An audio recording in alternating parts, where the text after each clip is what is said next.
What's up, Headless Horde?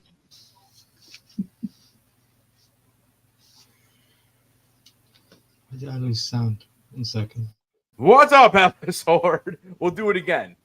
What's up, everybody? Welcome to the Sunday night stream. I am Headless Nestar, and right over there, that's Mr. Ryan Milky. What's up, brother? How you doing, man? I'm doing all right. Yeah, I'm chilling. That was awesome intros. 3 though. Yeah.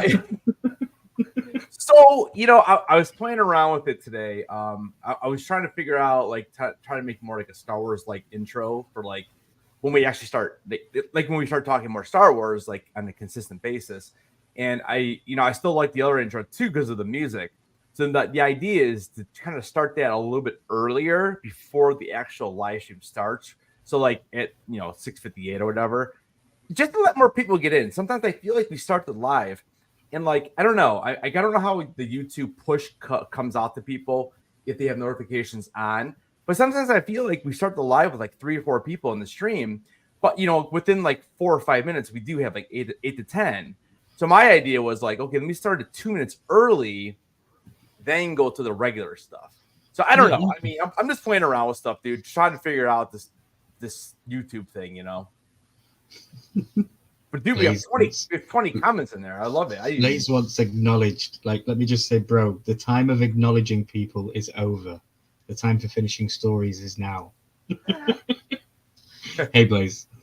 What's up, Blaze? Hey, Arcade Pop. Hey, Jeremy. Hey, everybody in the chat. Poppin'. Poppin' in the show me stage. Work over here. What's up, Body? How you doing? Let's see who else we got in there. Yeah. Oh, what's up, Arcade? How you doing, man? What is good, my brother? All I need is you to do maybe 2 more intros, and I could probably do a whole react video on just your intros from the evolution of your channel.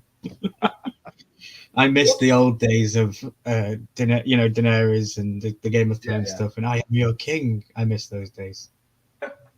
Yeah, like I said, I was making the questions up today, right? And like we have it in a slideshow, so it's easier for chat to see. And guys, you would definitely be answering the questions. I think all but like 3 have a poll, but you can definitely give us your responses in the chat. It was just, I feel like these 3 questions were just too difficult to make it a poll. So, but you guys are probably typing on the chat a lot today with your answers, just because of the fact that there's so many different responses for these questions.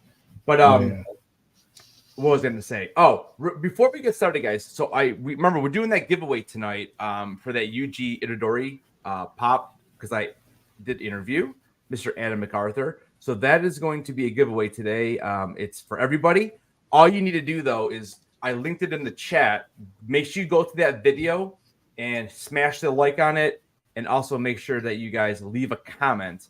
And then toward the end of the stream, we will I'll gather all the comments up, and we'll do like a buck race or something like that to see who wins it, and then I'll ship that out probably tomorrow for you guys. So make sure you check that video out, and like I said, leave a comment, hit the like button. It was a really, really fun interview, and if you're not an anime person, because I'm definitely not an anime person, what I found really interesting when I was preparing for this interview is that he was in the Clone Wars, and he plays Mon Calamari, which is the same species as Admiral Akbar, and he was in season 4 of the Clone Wars, and it was a pretty cool little arc. So, and Anthony says, here come the giveaway horses. All right, so I'm gonna give you guys a couple minutes to go make sure you do that. And then what me and Ryan are going to talk about is we really haven't talked very much about the Tales of the Empire trailer. I did a breakdown on it. I know you weren't able to come to that breakdown when I did it, and I just wanted to see what you thought about number 1, the 2 characters they chose. So Morgan Elsbeth from Ahsoka, and then also Barriss Offee. I know you're going to be excited about that because I know that's one thing we talked about when we did Clone War breakdowns. Gosh, dude, that was like a year ago. Can you believe that? That was like a year ago. Yeah, we started crazy. that. It's crazy, man. And I know that was one of the characters we both had said, like, it stinks that we never got like her conclusion or her ending. And so I'm assuming you've seen the trailer at this point. So what do you think? What do you think about those first 2 characters that they chose this time?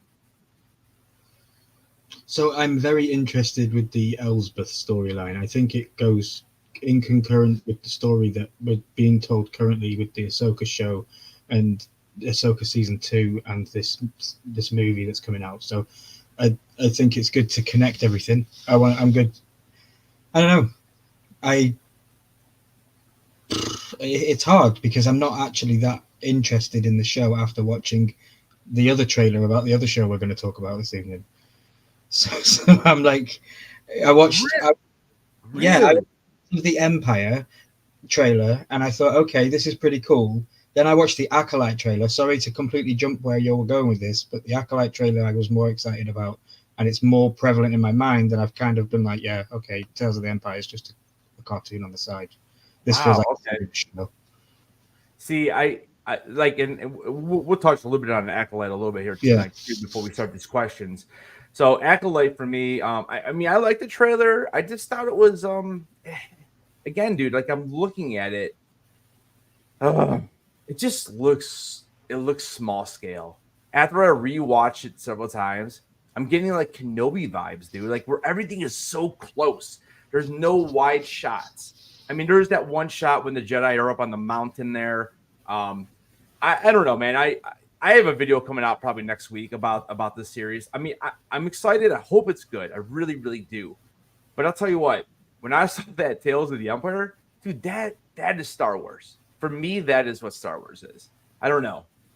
I'm more excited about Tales than I am Acolyte right now. So we're completely opposite then, but we always have been when it comes to Star Wars, and I like that. And you went into Ahsoka with a bit of like nervous trepidation, like, oh, I don't know if I'm going to enjoy this. I don't know if and then you ended up loving it. So like, you never know. But yeah, sorry to completely whap Empire to the side. My mind is so focused on Acolyte. Empire looks cool. I love Elsbeth. I kind of forget about the other girl. I always think she was the one that was in love with Obi-Wan, but it's not. It's the other one, right?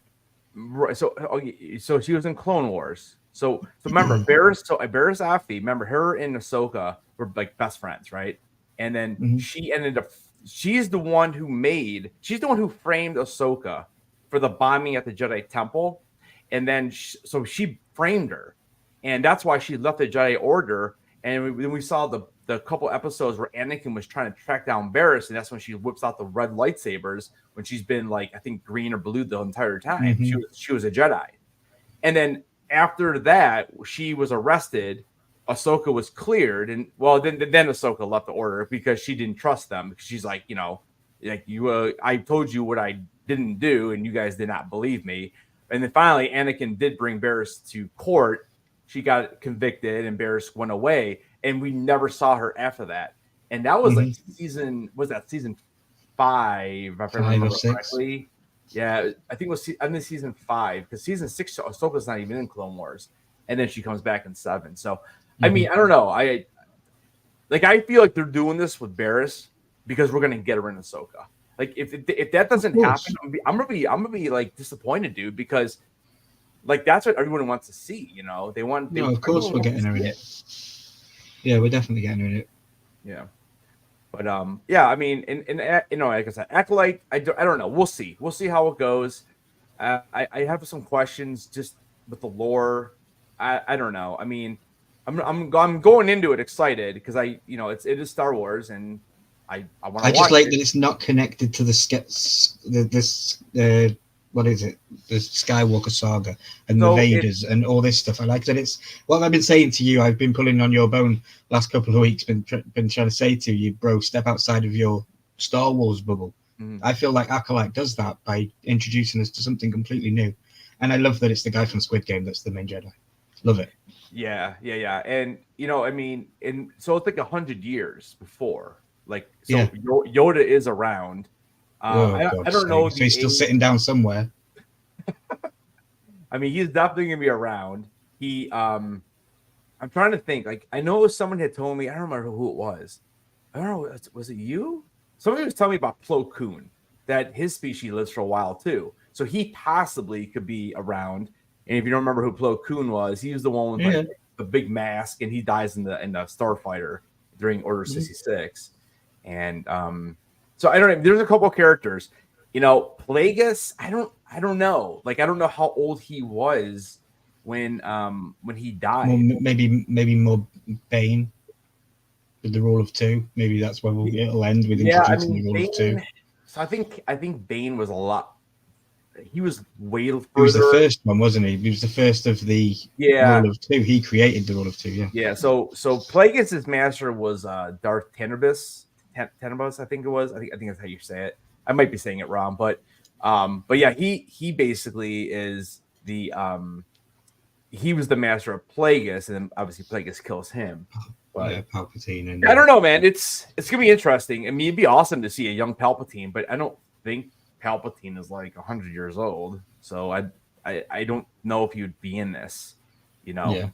But I mean, I guess technically he is a human. So, but all right. So yeah, I mean, so guys, we'll be here breaking these down. And we also have House of the Dragon episode, season 2 coming, which we're both really excited about. But the one thing I got to figure out is that I will be on vacation in July, so we're trying to figure out like what we're going to do. So as we get closer to those shows, we'll talk and we'll figure it out. It's just I think it's gonna be hard to do a live from Vegas at like 7, because for me it'd be like 7 p.m. For you, actually, it's probably okay. You're probably at 9 p.m. I will be live regardless. Whether you can make it and join us, it would be awesome and obviously cool. But if not, I'll still be here to hold the ship down, and we'll just do 2 nights in a row. We'll do Sunday, Monday. Yeah, and worst case scenario, at least I will pop on if I can, because I mean exactly.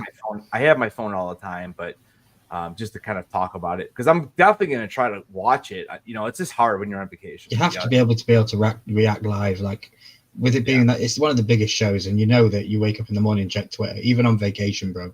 It's going to be spoiled. Yeah, I know. That's why I'm so afraid of not watching it when it drops. And you've done so well with listening to the audiobook and all that kind of stuff. So you don't want to.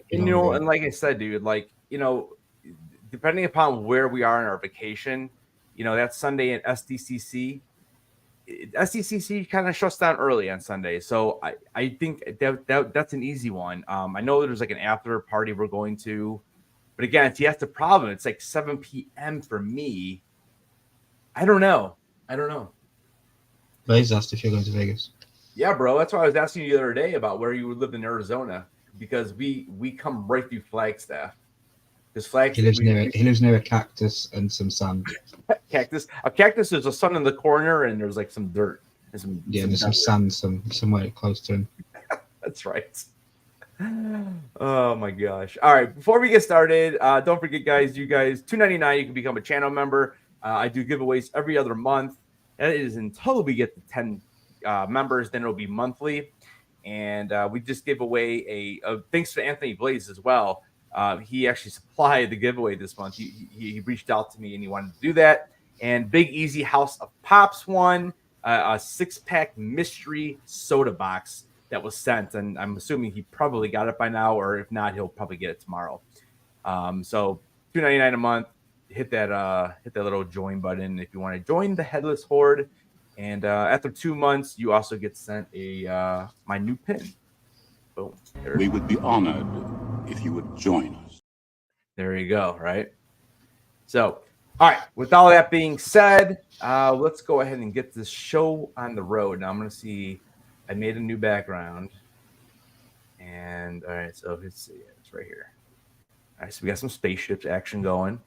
Whoa, Jesus Christ.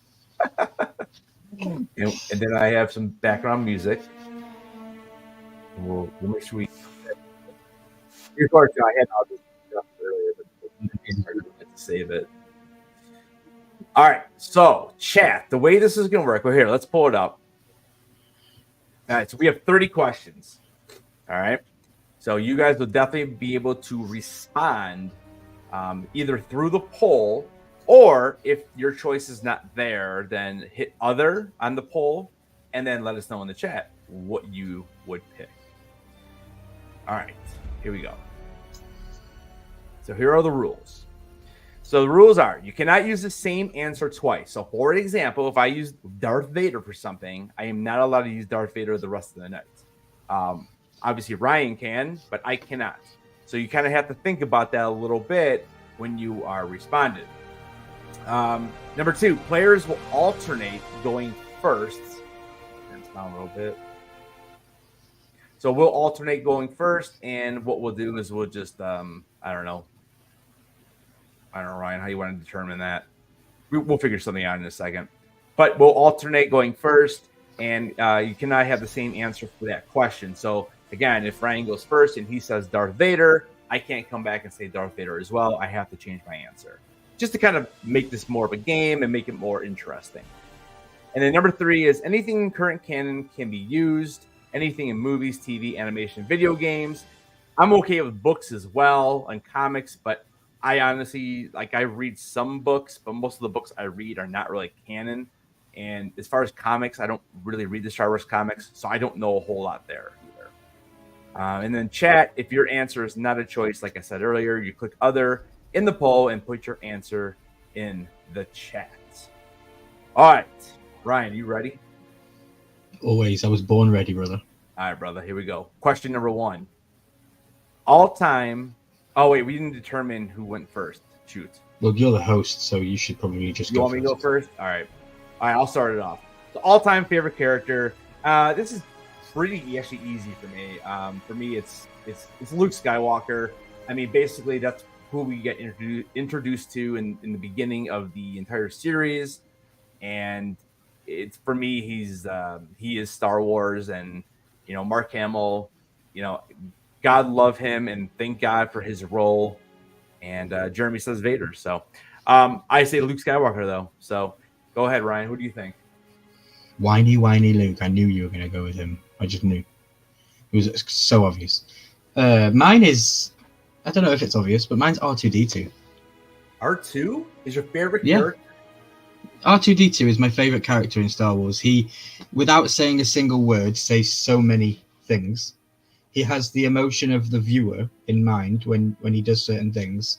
He is fun, laughter, and joy in a world of just horror in Star Wars. I think he's a really good character. And yeah, he is my favorite. He is if I was to look at 100 Star Wars characters lining up on a wall, he's the one that stands out to me as a Star Wars character. Wow. Okay. That's cool. I mean, it's an interesting choice. I mean, the one thing with R2 is that he has been in every single movie. He even has a cameo in Rogue One. Clone Wars. The one movie I don't think he's in Solo. I don't think he's in Solo. Yeah, the less said about Solo, the better. Though, so that's fair. That's right. I know. I actually I just realized that I blew this. So I'm quickly typing it in so the chat can answer. And I'm just throwing in 3 names. And you guys can just either, like I said, if you pick other, you can just go ahead and submit that. But I should have put that in before we started the question. But Charles will give us his answer. For him, absolutely for him, it's the Ewok leader. Ewok leader? The leader or the most common Ewok? The one with the big stick that's always in front. The dude with he's got the hat on and everything. Yeah. I don't know. That's Popin's afterlife animal. Charles might be messing around with us. Did I spell it wrong? I was trying to do it quick. Did I spell it wrong? I did. Yeah, that's a new character. It's Anakin. Yeah, it's a new character. Oh my gosh. Okay, I'll give you guys about 30 seconds to go ahead and Bob the Trekkie. Ooh, look at Funko Nerds in his house. Yoda. That might be Ryan's least favorite character. Chief Logray. I think that is correct, Brad. Nice job, man. Yeah. I used to have that figure of him, I don't know who that is. Yeah, that's who Charles is actually talking about. Oh, okay. Yeah, that's the name of the Ewok. Yeah. You nerds. We have 2 votes, one for other, one for Anakin, but we had a bunch in the chat, so I'll make sure I do this correctly next time. All right, we're gonna go and. I used to watch the Ewoks cartoon. Nice. The Ewok cartoon. That's what Brad Parnell said. Yeah. All right, let me get the next question up for the chat before we start it. I was trying to convince Lady Stoneheart to like do this for me, so I didn't have to like do everything. And she's like, I got schoolwork. Okay, you're right. That would take me a little bit longer by myself. That's fine. I have this all written down. I just gotta basically copy paste it. And the next question is interesting. Let me finish this up. And then Ryan, you're gonna be up first this time. Okay. Right, so the next poll is up. All right, so the next question is, who is your favorite member of the rebellion? And then I did put non-force user, so somebody who doesn't have the force. And so I don't know, what do you think? It's a member of the rebellion. In the poll, it does have Leia, it has Poe Dameron, and then it also has Jyn Erso from Rogue One. Can I go with Mon Mothma? Mon Mothma. So explain. She is always seeming like she's the leader of the rebellion. Feels like she's always in power. Feels very regal whenever she's on screen or whenever has anything to do. It's not just like a side character thing. She has regalness about her. I don't know. Yeah, when I think of the rebellion, I think of Mon Mothma. Okay. For me, that is a non-force user. Yeah. Yeah, it's a non-force user, right? For me, I'm gonna go with when I saw this question, the first thing I thought of was Leia. Like how can you not, right? And then I'm like, okay, well, Jyn Erso played a huge part, right? But you know what? There's somebody that's even, I think, more important. Somebody that's been in quite a few movies. Somebody who's always there, always helping, and who's a very good pilot. And his name is Wedge Antilles. Okay, thought you were going to say Han Solo. Wedge Antilles. Yeah, technically Leia did have the Force, but yeah, you're right. Thanks, Brad. Brad did with me on this one. There's a lot more character development in Andor. Yeah, there you go. Galen Erso, great one. Yep. Yeah, I mean, think about it, dude. If without Galen Erso making those, being able to put that little exhaust port in the Death Star, who knows what will happen in the second movie? We may not have had a second movie because the bad guys would have won. Mm-hmm. Han Solo, yeah, you put Han Solo on there too. Yeah, that's why I put other on there. So because I know there's so many choices. I was just trying to mix it up. You know what I'm saying? Mm-hmm. So the chat overall, let's see. We have 4 votes. We have looks like it's so we have a couple for others. That was Han, and who's the other person? Oh, Galen. And then we have Leia and Alpha Poe received a vote. All right, cool. You guys also don't forget, you guys go comment over on that video that's pinned at the top, and that'll be for tonight's giveaway. All right, question 3. Give me one moment. I'm just going to get this in there for the poll so you guys can respond. And it's coming up. Bob the Trekkie says White Loth Wolf. The White Loth Wolf? Nice. I mean, is he a member of them? I don't know if he's a member of them. Yeah, a pet is a member of the family, so by default is therefore a member of the rebellion. If their owner is part of the rebellion, I would say so. Okay. I'll allow it. Mandalorian carries that little green alien around. That's not a person. Dude, you hate Grogu. It's with an absolute passion. All right, next question is coming up now, guys. What is the favorite member of the Empire? So we have a lot of choices here. On the poll, we have Thrawn, we have Director Krennic from Rogue One, and then we also have you got to have Tarkin on there. So, all right, so it's my turn. So it's interesting, dude, because I would say right off the bat, for me, it'd be Thrawn.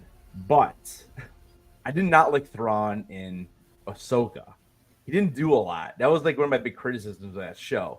Although I still do enjoy the show.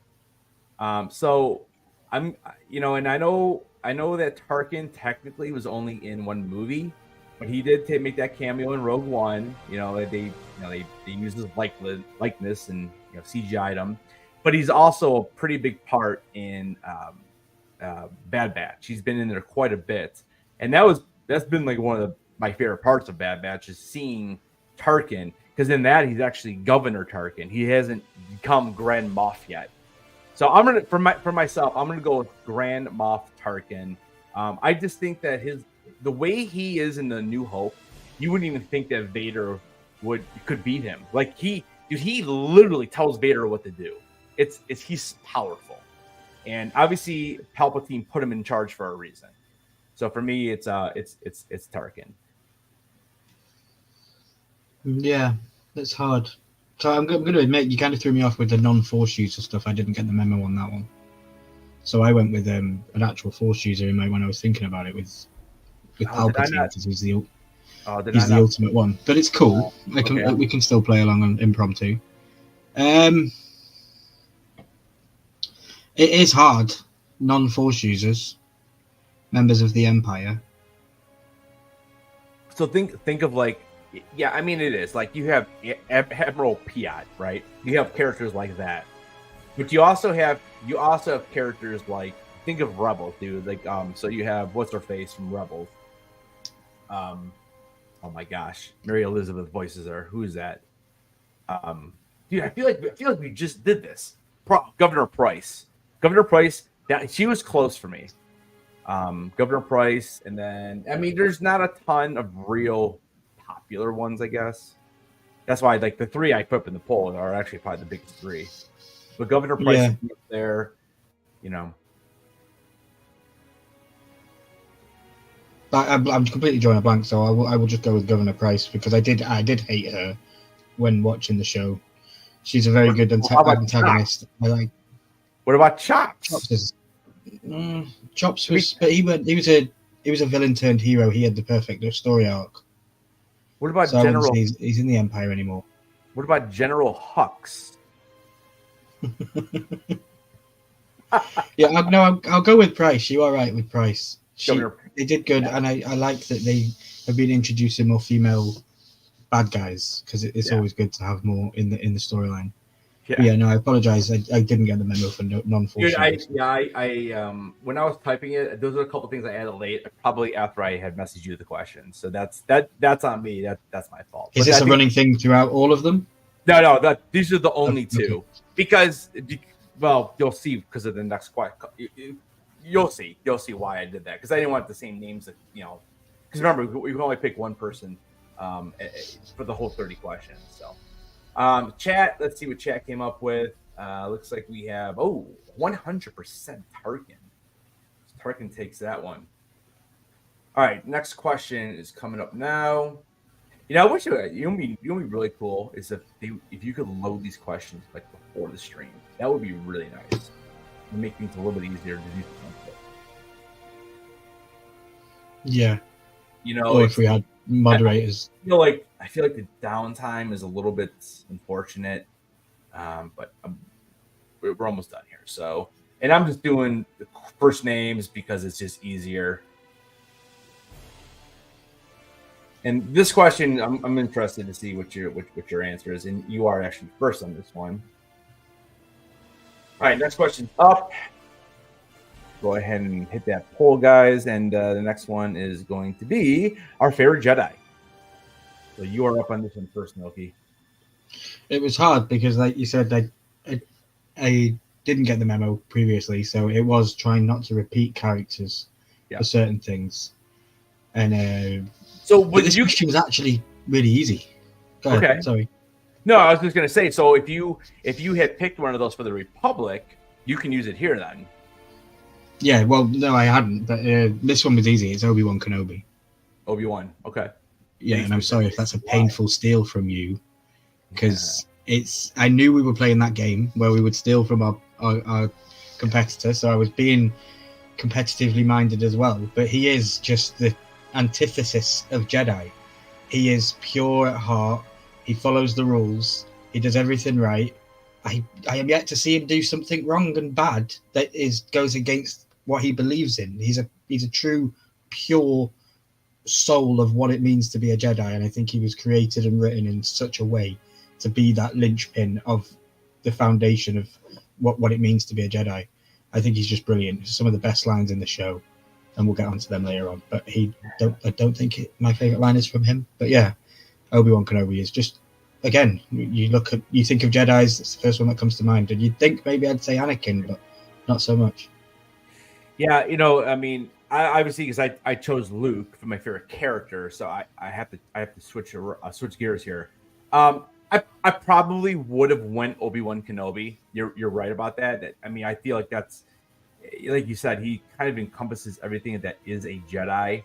So with that being said, I'm gonna probably go to my second choice, which is still like, 1A, 1B, and for me, it's Ahsoka Tano. I mean, I know she says she isn't a Jedi later in the series, but Ahsoka is so pure. She'd never really done any evil.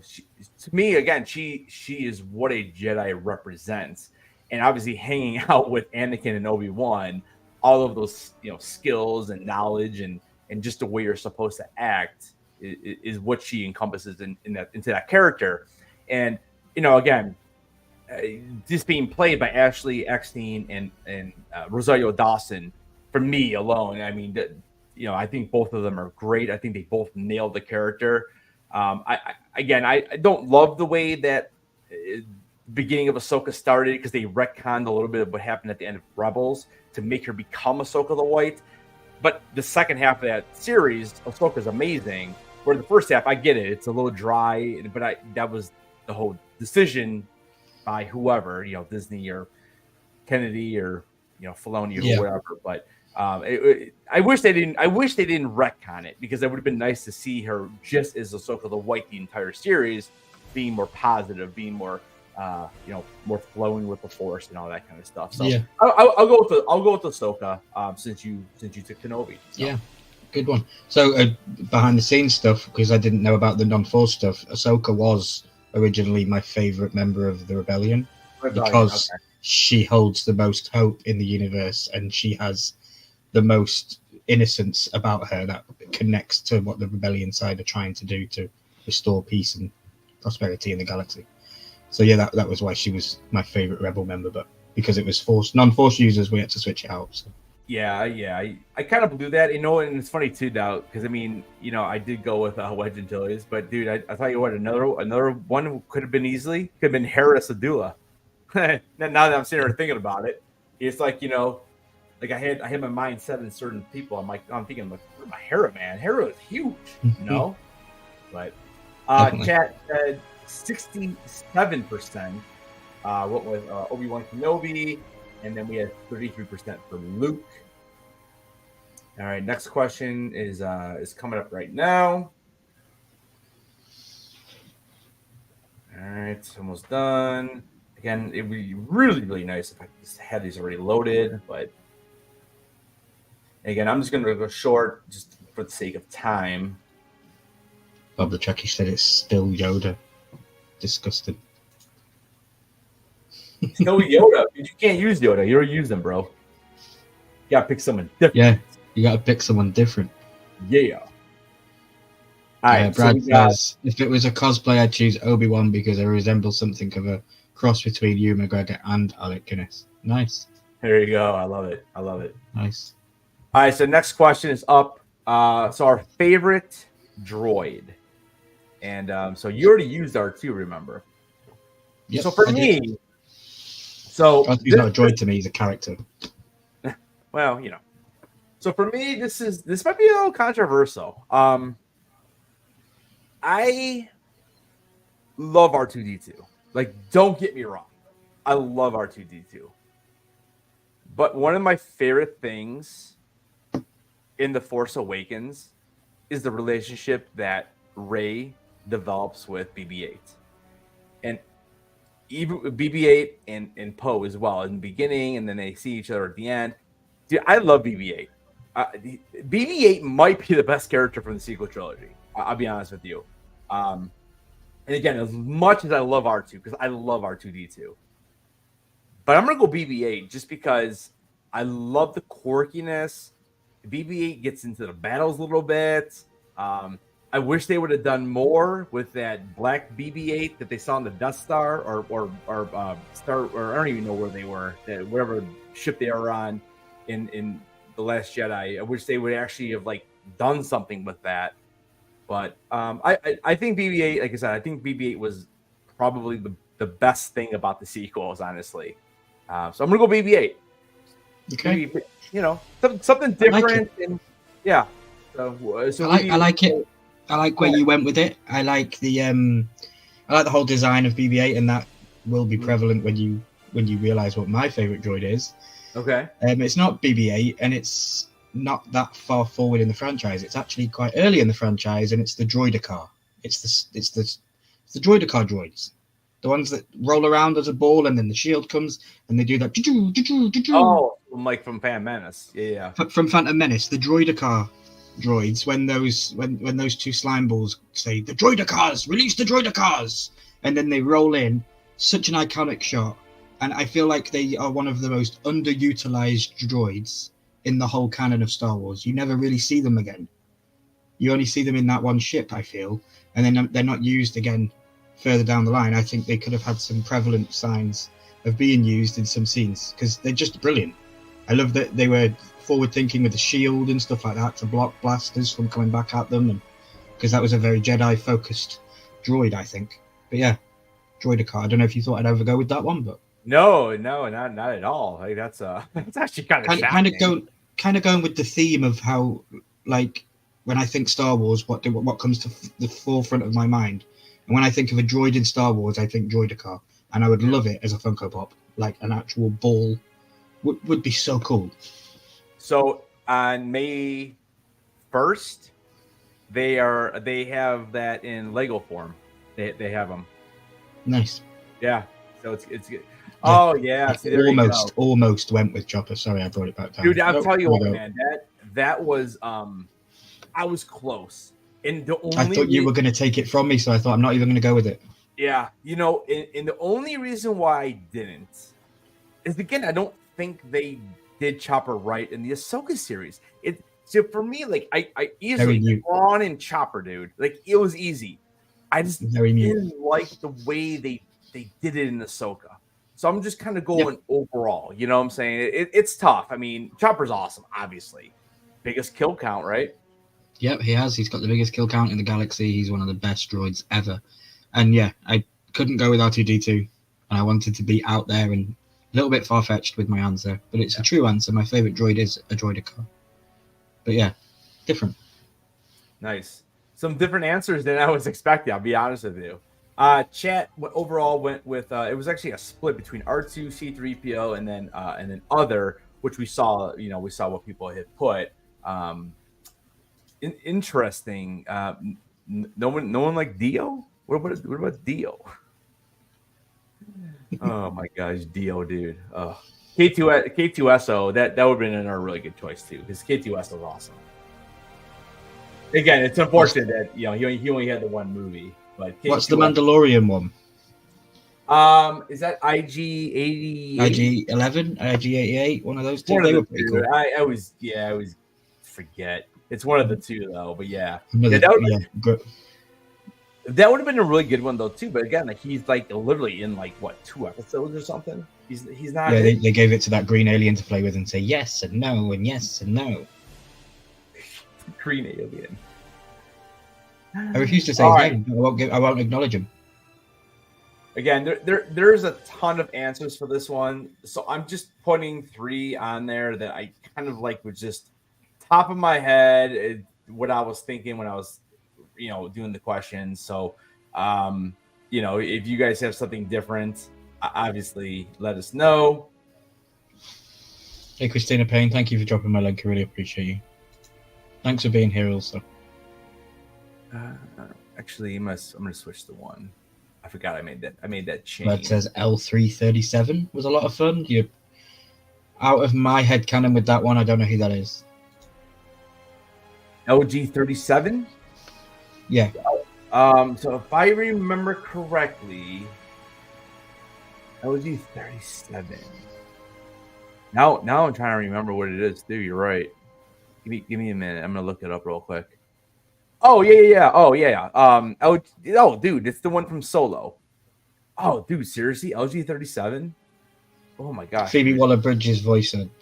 Oh yeah, okay. It might be one of my least favorite characters in all of Star Wars. They're super annoying. Lando's droid in Solo. Yeah, I remember now. Yeah. And she becomes she goes into the Millennium Falcon. Yeah, that's when. Yeah, they gave droids feelings. Yeah, that I remember having a real big issue with that. The droid had feelings. Yeah, I don't know. I don't know if I like that one either, Brad. Hey, agree to disagree, bro. Yeah. All right, next question is up in the poll. Favorite creature? All right, Ryan, you are up. Your favorite creature? Again, first thing that comes to mind is the Loth cat. It's cute. It's cuddly. It's exotic. It's kind of connected to the human world, but also definitely you can tell isn't a species that we currently have. So you know it's an outer space creature. So it's Star Wars. I just think it's a very cool designed cat, and I love it. And yeah, I want to see more of them. And again, I feel like they didn't give us enough in Ahsoka. Yeah, we definitely need more. Hopefully in season 2 we get something with Ezra communicating with them, because the Loth cat was huge. Yeah. It was huge in the Rebel series, you know. Well, here I'm just gonna do this. Bad baby. I gotta go. Babu so Frick, which dude. one, Babu Frick? Yeah, I mean, I gotta go Babu Frick. Dude, I gotta go Babu Frick, and I don't even know what the name of what is the name of his creature. I don't even know, dude. But Babu Frick is amazing. Again, best part of Rise of Skywalker. Like without Babu Frick, and I mean, there's nothing to watch in that show, right? I'm gonna look up what kind of creature he is. I can't remember. I thought you were gonna go with the green alien, and I was gonna leave. So he's an Enzelin. Enzelin? I think that's how you say it. So here's a little bio of Babu Frick. Babu Frick was an Enzelin who lived during the time of the New Republic era and the war between the First Order and the Resistance. He maintained a workshop where he worked as a droid smith among the spice runners of Kijimi. He could reprogram or modify almost any droid regardless of its security measures. So very, very generic. And he was also a Mandalorian. But dude, Babu Frick is awesome. So you said Loth cat. Loth cat. Okay, so that's more of a general name. So if you don't want the specific name like Babu Frick, the other choice I would go with was, dude, I would probably say the Wampa, because I love it. It's like an abominable snowman, you know? And I mean, we only see it one time, but Wampas were pretty cool, dude. You know, he took out. Yeah, I was going to say another one that we only see one time. I thought you would have gone with. Brad comes in with Salacious Crumb. Oh yeah, Salacious Crumb. I thought you'd have jumped straight all over that one. Yeah, you're right. You're right. You're right. I remember in our reaction videos and how you reacted seeing certain characters after. Yeah, to be fair, you'd already seen Clone Wars, so you knew what was coming. But when you saw Salacious Crumb, you reacted as, "Oh my god, it's Salacious!" You know, you freaked out even seeing him again. You're right. You're right. Salacious Crumb. You're right. He'd probably be 1B. Yeah, Babu is awesome, but yes, next to you, the cat. Yeah, thank God that cat ripped that shirt. I'll tell you that. Anyways, even though the hot toy says no, the cat never existed. That's a whole other conversation, though. All right, so let's see the chat. Let me pull this up real quick. So we had we had 33% Rancor, 33% the Porg.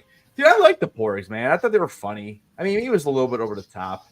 And then obviously we had the comments in the chat with Salacious, Jabba, and also the next two. All right. We could see Porgs. What was that? We could see Porgs in Acolyte. You think Porgs will be an Acolyte? Yes. Why do you say this? So there's a part in the trailer where apparently they're in some sort of cave area, and it could be connecting to the same island that Luke was on. with the that Ray goes to with the R2. That place. Apparently, that it looks like they could be going there in Acolyte, so we might see Porgs. Wow, that'd be interesting. That's for sure. Be a nice return for them, and a nice connection to the sequels. Being so far back, 200 years before, it'd be cool. All right, next one is up in the poll, and we are talking our favorite Sith Lord, and I believe it's on me, right? Correct. All right. This is hard, man, because it's hard. But I'm gonna go with it's tough, dude. Like, okay, so like before I saw any animation, right? Darth Vader would have been the choice, easy. Like not even really a choice, right? But I'll tell you what, man, Maul's story, the way they developed it, and the way that people still just love Maul. And God, man, if there was a way to make him come back again, let's do it. You know, it's tough though. It's obviously what are you going with? It's between these two. You know, one of your two is one of mine. It is mine. I figured. I know. I feel like you probably picked Maul. I'm going to give you Maul because I want to see why. But so I'm going to go Vader, just because him and Luke. I feel like Luke and Vader are Star Wars. That's like that's what it's about. But Maul, man, is like he's right there. So what's your pick? Yeah, so I picked Maul, obviously. Yeah, I knew you would. Maybe I shouldn't have said anything. Maybe I should just let you go down a trap because I did have a second base. Yeah. But first of all, Maul. For me, Maul again is the antithesis of the Sith. He had so much hatred in him and so much anger and so much unused potential that they just didn't get to do.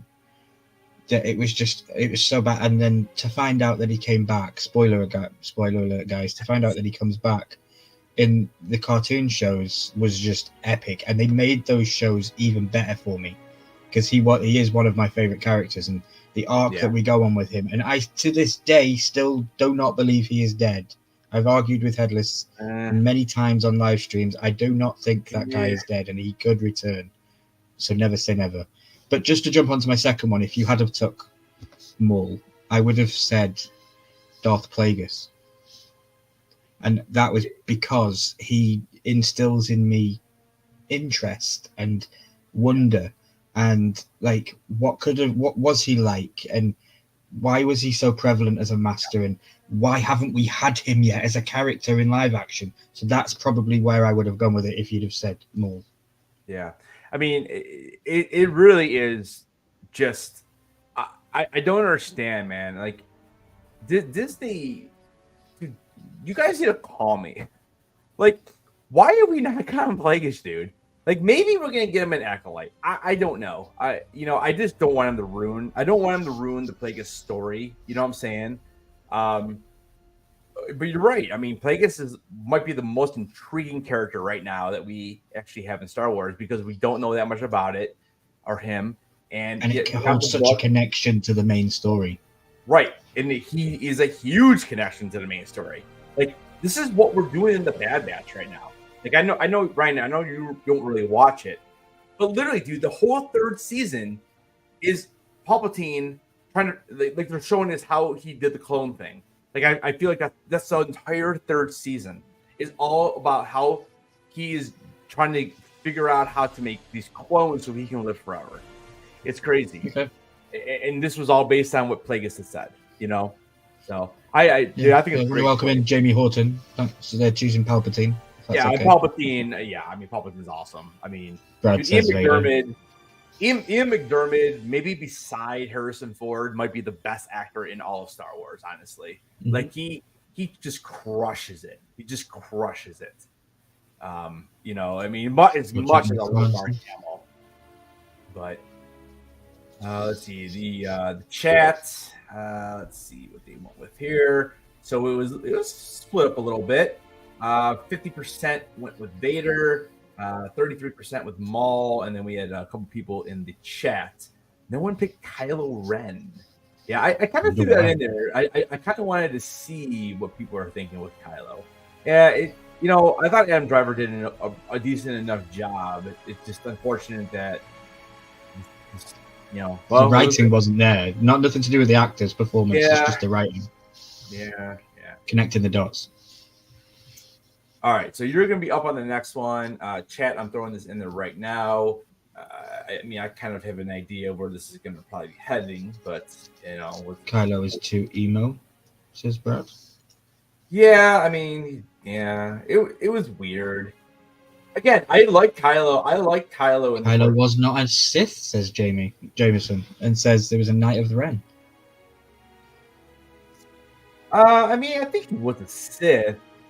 I think if you have a red lightsaber, you're a Sith. At least he wanted to be the Sith. He wanted to be. Yeah.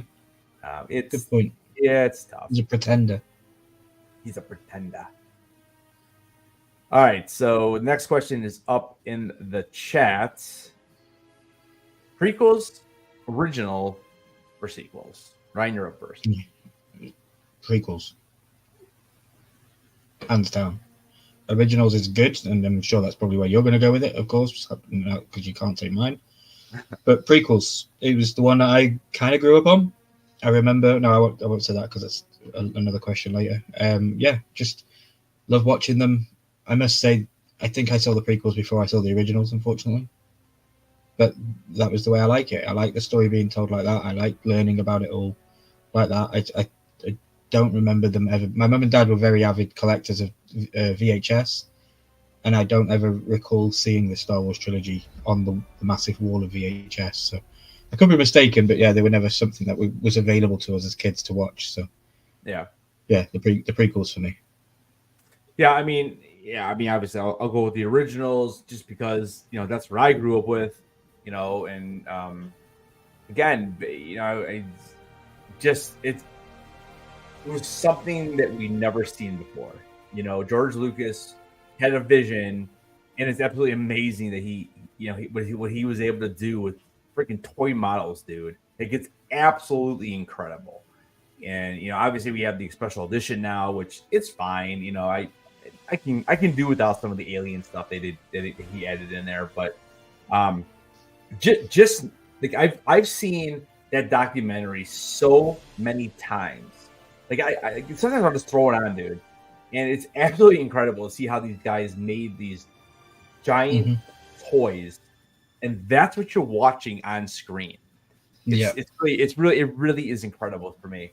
And like I said, just the three, Hamill, Harrison Ford, and Carrie Fisher, just absolutely epic. And and then you have amazing sidekicks like Chewbacca and R2 and 3PO, and and then we get Lando in the next movie, and obviously Vader. So just that first scene with Vader coming in and just lifting that Republic trooper, just lifts them up, and you see the shot. Yeah, dude, it's incredible. And just the emotion that goes through an Empire, that's obviously my favorite movie of the entire series. And just the whole escapism as well of it all, like getting away from planet Earth and going to ice worlds and fire worlds and sand worlds and all these kind of crazy things that we can only ever do in our minds and our dreams. So it's escapism at its finest. Right. Yeah. It's so. And again, it just looks so. The universe looks amazing, like you said, because there's so many different planets, and I think that's what the prequels did continue with. The prequels gave us Kamino, Coruscant, finally. Obviously we spend a lot more time on Tatooine again. I don't know. Could they have done something different with Anakin? There was no mention of him living on Tatooine in the original trilogy, so you could have done something. That was one of my big problems with Phantom Menace is like, oh man, we're going back to Tatooine. Dude, we just spent like 45 minutes there in A New Hope, and then of course, what does J.J. Abrams do in A Force Awakens? Oh, here, let's go to Jakku. There's more desert for you. Like, dude, there's more than desert in the world. I agree.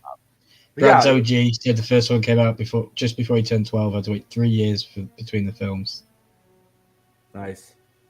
Crazy. Mr. Horton, I appreciate the OT, the world building, the prequels as the overarching story, and the sequels for the spectacle. Nice. I like how you put that. That's a cool way to give all of them some nice cred.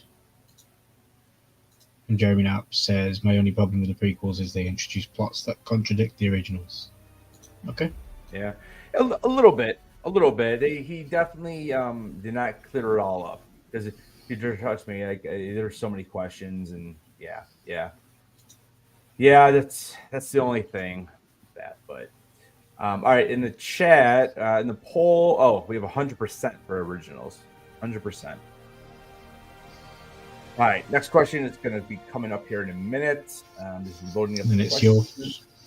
Now, for this one, guys, this one's very specific. So if your choice is not there, definitely let us know in the comments what your favorite is. Because this one, I'm really interested to see what Ryan says on this one. To make your job easier for the poll, you should have just done R2D2, beep 1, beep 2, beep 3. Wait, what did you say? For the next question. You could have just done R2D2 sound 1, R2D2 sound 2. I mean, yeah, we could have done that. We definitely could have done that. All right, next one's up. There you guys go. All right, so let me go and throw this in here. So the next question is favorite scene of the entire. I mean, this could be anything. Remember, this could be anything in canon. So it could literally be a scene from a book if you really, really like the most. It could be from animation. It can be from a TV series, from the movies. You know, from the Rogue One or Solo. I don't even know who's up. I lost track. You are, my friend. I am up on this one. Oh my gosh, dude. This is tough, man. This isn't tough. This is easy for me, especially for me. Super easy. Easy for you, huh? Yeah, there's only one scene that would ever make the cut. Wow. It's funny, dude. Like I did all this, and I really didn't think about some of these questions because I don't even know. You know, the first thing that comes to mind is Vader versus Luke, and I'm talking about both of them because it's hard to even decide which one between the two. Empire is probably a little bit better. It's a little longer, but dude, I'm gonna be honest with you, dude. This kind of goes right into like one of my first memories of Star Wars, honestly. And I remember sitting in the movie theater. Like this is like literally my first memory of Star Wars. It's just seeing that Hoth battle, dude. Just seeing Luke crash that snow speeder, gets out, uses his lightsaber, slices the AT-AT, and throws that grenade in there. That whole ice battle, I thought was amazing. I'm like, how are they doing this? You know. So I mean, I don't know how popular that would be, but for me, just because it's one of my first memories, and Jeremy, I completely agree with you. Like that. I mean, Ryan, when we watched that, and we broke that down. I mean, that fight scene is absolutely epic. Amazing. And I told you, I was teasing that to you for quite a while about just wait till you see this battle. You know, you can even see that. I mean, even the battle with a Darth Maul versus like the fifth, or is it the fifth sister and the fourth brother and Grand Inquisitor on all, or not Grand Inquisitor, but the other Inquisitors. Like that's a great scene too with Maul. But for me, I'm gonna go with the the Hoth battle. That's what I'm gonna pick. So very nice. And then you James do. Says everything with Luke and Vader feels Shakespearean, like a Greek drama. It's spellbindingly dramatic. Yeah, I love the way you use words, my friend. That's amazing. Yeah, and like and like she said, it's that Luke and Vader thing, the relationship that makes Star Wars, and that's why it kills me not to like actually pick the Return of the Jedi fight because it's so damn good. It's so good, and it's just you see Luke just how much he's grown, and it's not even like he's the most skilled swordsman, right? Like it's a little different. Like when you see Luke come in, I mean, because again, dude, I could easily have said Luke and Mandalorian, like that easily could have been my favorite scene. Dude, you could have went Rogue One the Vader hallway scene. Like, how epic is that? You know what I'm saying? There's so many good scenes, and I know somebody had said I'll think I lost it in the comments, but somebody said something about the Luke or the Han and Leia with Han getting frozen. Like that's I mean that's dude that hits you, man. You know, but I'm gonna stick with Hoth just because it does. It's one of my first memories, and I just remember being in such awe. And it's amazing to see Luke with the first time ignite that lightsaber, because we don't ever really. I mean, yes, he ignites it when he's training with Obi-Wan, but we really don't ever get to see Luke ignite it on kind of his own, and that's kind of what we get to see it for the first time. So, nice. Ryan, what is yours? I hate you. Yeah. It's obvious, bro. It's the most passionate line ever delivered in the Star Wars franchise, in my opinion. Yeah, it's such a good line. And they build the tension between the two of them being best of friends, mentor and mentee, and betrayal of each of them, to having the epic fight, a little bit too long and a little bit too far-fetched in some scenes where they're floating in lava and stuff. I'm like, yeah, okay, this is a little bit unrealistic. But then we get the scene where he burns to death and he's looking up and he shouts, "I hate you." And then we get, the other infamous lines of, "You are my brother, Anakin," and all this stuff. It's just, it pulls at my heartstrings every single time. It just gives me that, the hairs on the back of my neck stand up. I get the goosebumps feeling. I get the frog in my throat every time I watch it. And I've watched it multiple times. It, hands down, easiest question on the poll was my favorite scene is "I hate you" from Anakin.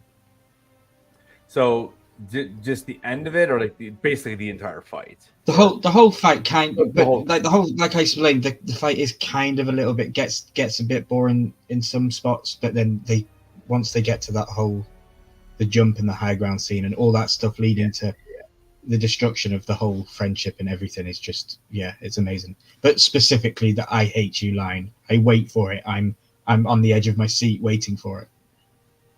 And I think that's when, that's really truly like when, because he doesn't die, I feel like that's really when he becomes Vader, Yeah, like I have an opportunity to possibly meet Hayden Christensen this year. Like if all plans go together, I could possibly meet him. And there is only one quote I would ever get, and it is "I hate you" in red pen. Yeah. I think the quote I got in my pop was I think it's you underestimate my power. Yeah, I think that's the quote. But the "I hate you" would be a good one too. All right, so chat, the next two questions, there's no poll, so you guys can just let us know in the chat what yours is. There's so many. I just couldn't make a poll for it. So the next one is a scene that makes you happy. So a scene that you watch that you're just happy, like this is awesome. Like you're having fun. Again, there's so many choices. And I think Ryan, you're up on this one first. So I am, yeah. So it was when they enter the Mos Eisley Cantina and the music hits, and we get to do the little. That just makes me joyful, happy. I'm always it's one of those moments where everybody I think can remember, and it connects to Star Wars again with, thinking what comes to the forefront of my mind with the music. Yeah, you could think of Vader's theme, you could think of, Duel of Fates, all those kind of things, but it's the Mos Eisley for me, definitely. Mos Eisley Cantina entrance scene. That's a good one, dude. So for me, I was going back and forth on this one a little bit, but I feel like the scene that, dude, I'm just going back to my childhood, and I just remember being so excited. So when they're on Jabba's barge on, Return of the Jedi, and they're about to about this a lot, yeah, they're about to get thrown into that Sarlacc pit, and Luke's just like, Jabba, this is your last chance. And dude, you see R2D2 his little thing, and you see that lightsaber go, bloop. You're like, let's go. And you just know. And then he does that flip, catches that lightsaber, and boom, bro, you got green. Let's go. Dude, I mean, it's hard for me. It's hard for me like I almost use that for my favorite scene because I love it so much. But I you know, I kind of knew this question was coming up, so I kind of saved it for this one. So yeah, for it's me, what hits that nostalgia bone in you, isn't it? Oh, It makes you dude. just feel like a kid again. It's like Yeah. definitely. it's so good. Brad, let's see, he says, when the Ewoks celebrate at the end of Return of the Jedi, how can you not be happy? Yeah, dude, definitely. I mean, as much criticism as the Ewoks get, it is great. And they have like all the little like they have like the stormtrooper or like the scout trooper helmets, and they're just playing the drums on them. How good is that? I mean, Definitely. it's awesome. So Yeah, I want to send all the love from the Headless Horde and everyone from Ryan Milky's channel for Warwick Davis as well at this time. yeah, you, bro. Warwick's I think her name was Samantha. I'm actually met her back at Motor City Con about a year and a half ago, or about 2 years. It's about 2 years ago now. But yeah, she had passed away. Yeah. Jeremy Knapp, he said, "Oh yeah, definitely, dude. Yeah, that's true too. Seeing Luke's X-wing at the end of Mandalorian. Yeah, I mean it's so good. It's so good. Yeah. And then Bob says, when Luke and Leia find out that they're brother and sister, that's good too. Yeah. Yeah, I like shows with incest though, so I was kind of bummed about that. What'd you say? I like shows with incest in it, so I was kind of bummed about that one. It's a good point. It's a good point. Yeah, it's a good point. All right, so now a scene that makes you sad. Oh wait, we just got Jameson just came in with something here. The scene where Yoda is training Luke and Dagobah with the size matters not lesson involving lifting the X-wing out of the swamp. I think that was my first exposure to the religion of the Force. That's good. I like it. Yeah, that's good. I like too. it. Yeah, and like you know, it's nice to see a Jedi fail once in a while. I mean, there's some Jedi. It's nice to see Yoda do something once in a while. And Yoda did some stuff there. He brought his back a lot, but yeah, all right. He actually did something though, didn't he? Yeah, he did. A scene that makes you sad. A scene that makes you sad. So Ryan, I'm first up, right? Yeah, you are. A scene that makes you I'm sad. glad I got this one first. I wasn't sure if you would even think of me saying this. But kind of connects with my favorite Jedi one, so if you know, you know. But it's Satine's death in the Clone Wars. Mm. And I'm sorry if I stole it from you. Oh, I can't believe you took it from you, bro. It's because it's connected with Obi-Wan and the true story with him and his story and how he never faltered whatsoever. And you could tell that they were both in love with each other. And the fact that a cartoon made me cry, to this day, it's probably the saddest scene in Star Wars. If you haven't seen it and you've only just seen the movies, then you don't know what you're missing, because just following the story and understanding it was painful. And when she passed, it was hard. Yeah. I mean, it's an absolutely epic scene. I mean, and Satine's not even in that many episodes, but they do such a great job showing you the relationship between the two of them. The struggle for a relationship between the two of them was the biggest thing for me. Seeing the struggle. So it's amazing, dude, that you took that, because that was mine as well. But I will go with my next choice. You know, there's a lot. I mean, you could definitely talk about the Han and Leia frozen. You know, the frozen part. You could talk about the Han, like when Leia unfreezes him. There's a lot there.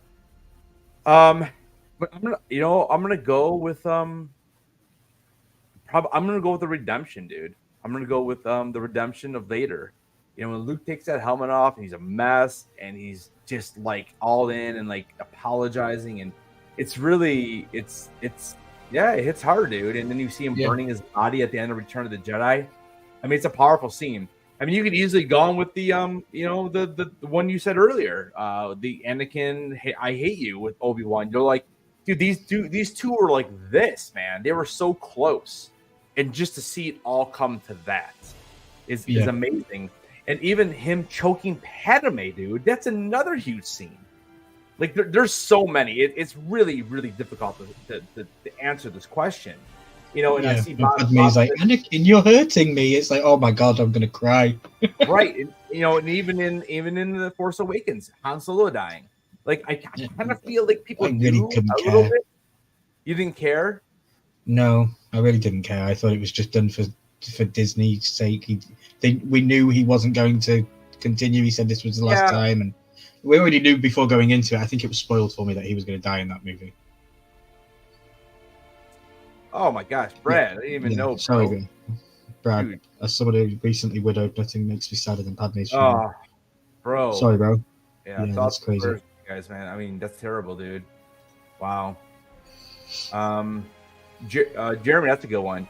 The end of the Clone Wars when she's looking at all the clone trooper helmets on the spikes or whatever. Very, very poignant and horrible. Yeah, it's upsetting. But I like this one too. Yeah, it's a good one too. Yep. It's such a the audio design for Chewie is so good to make just a normal just sound emotional is insane because it definitely did. You could feel that he had a frog in his throat. Yeah. You guys are gonna make me cry. Look at all this, man. The scene with Kylo and the memory of Han, that one really got to me. My dad had terminal cancer at the time, so that was probably part of why it affected me. That's wow. Jeez. Wow. Thank you for sharing, guys. Yeah, I mean seriously, like that's what makes it, and this is what the amazing thing with Star Wars is. It's like look at the comments of what people are talking about, and this is what this franchise has done is being able to link us to it like this in our personal lives. It's absolutely it's crazy, But yeah, thoughts and prayers with everybody who suffered something like this. So that's definitely. And I do want to say for these two questions, this one and the one prior, I spent all day trying to answer them. Yeah. I had questions earlier in the day, and I took all day with these two to try and think of, obviously not copying something we've already said for other things, and trying to be real about the two of them. And yeah, they were very good questions. All right, so then we go from all that, all that heavy stuff, to our favorite parody. So this could be TV, this could be a music song, it could be a movie, whatever. So, there's so many good ones. I mean, in the chat, you guys will see the poll. I mean, Spaceballs. You have the Weird Al song, The Saga Begins. There's how many skits? I mean, I had to pick one skit. You could pick almost any cartoon. They've done a skit on Star Wars, South Park, The Simpsons. I think I put Family Guy in there. Robot Chicken. I mean, there's millions, right? But I feel like the one that stands out the most, and as much as I wanted to pick Weird Al, I really did because I absolutely love that song. I mean, I gotta go Spaceballs, dude. Like we did a watch party on it, a year ago or something, more than a year ago, and that movie still, to me, that movie still holds up today. John Candy is fantastic, and the entire cast, Rick Moranis, and it's so awesome because I literally was just at the Cleveland Comic Expo. Dude, I saw 2 Darth helmets walking around. And it's just nice. Dude, I mean, how old is that movie at this point? 30 years old? It's got to be. Yeah. So, yeah. I feel like that is probably the best parody that we've gotten for Star Wars, although there are so many others. So what do you think, Ryan? So this is hard because by default, the only parody I have seen is Spaceballs. Okay. I know we've spoke about maybe one. I found another one that I wanted to talk to you about that we've spoke about in the past that we might talk and do a watch party for in the coming time. But by default, to keep to the rules, I'll say the other spoof thing I've seen of Star Wars is one random episode of Family Guy, and Vader was in that, and it was pretty funny how they were. It was weird. I didn't understand what I was watching because I knew it was Family Guy, but this was also Star Wars I was looking at, and I was like, what is this? And I would vaguely remember South Park having some fun with it as well. But yeah, my answer would have been Spaceballs because it's technically the only one I've seen. Okay. But we'll go with Family Guy for the rules. Have you never heard Weird Al's song? No. Dude, maybe I have. I'm just not making any reference to the name and yeah. So, dude, definitely. Maybe after the stream, I'll pull it up on YouTube real quick and we'll watch it, dude. It's 5 or 6 minutes long. It's based on. We'll record it for a reaction. Yeah, we can. Yeah, maybe we do that. Maybe we can record it and we'll do a reaction to it, and we'll I'll put it up for the members. That I think that might be something cool. That's a good idea.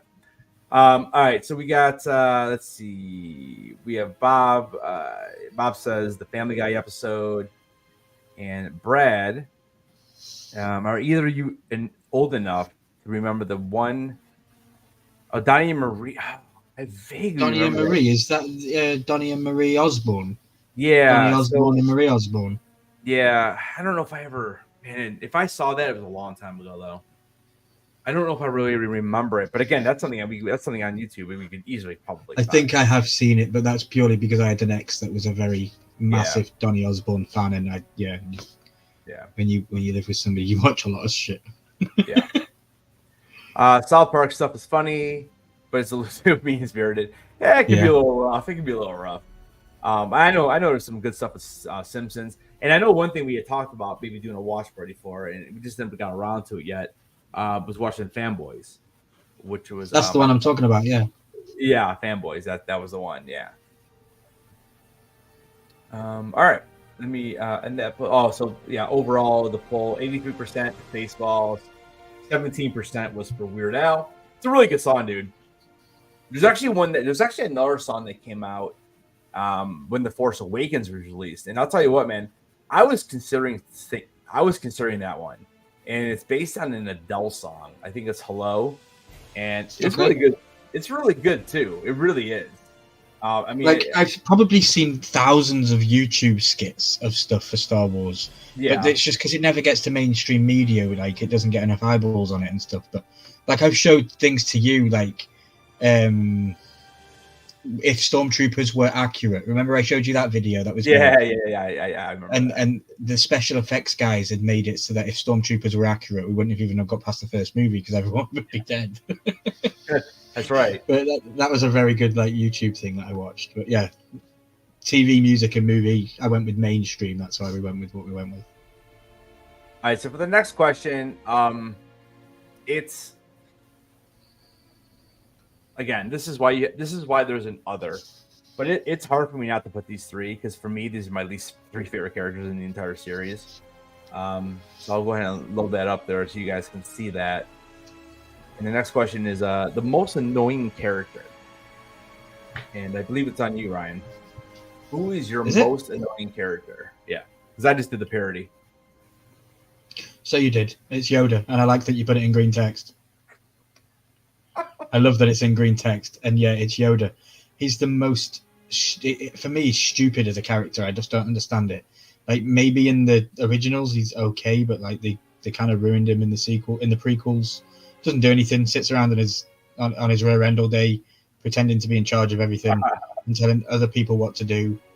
Like, I just don't understand it. I really don't. And then I don't know where they're going with this Grogu thing. I don't like that either. I think it's just a cash cow for Disney and all that kind of stuff. And that all connects to Yoda.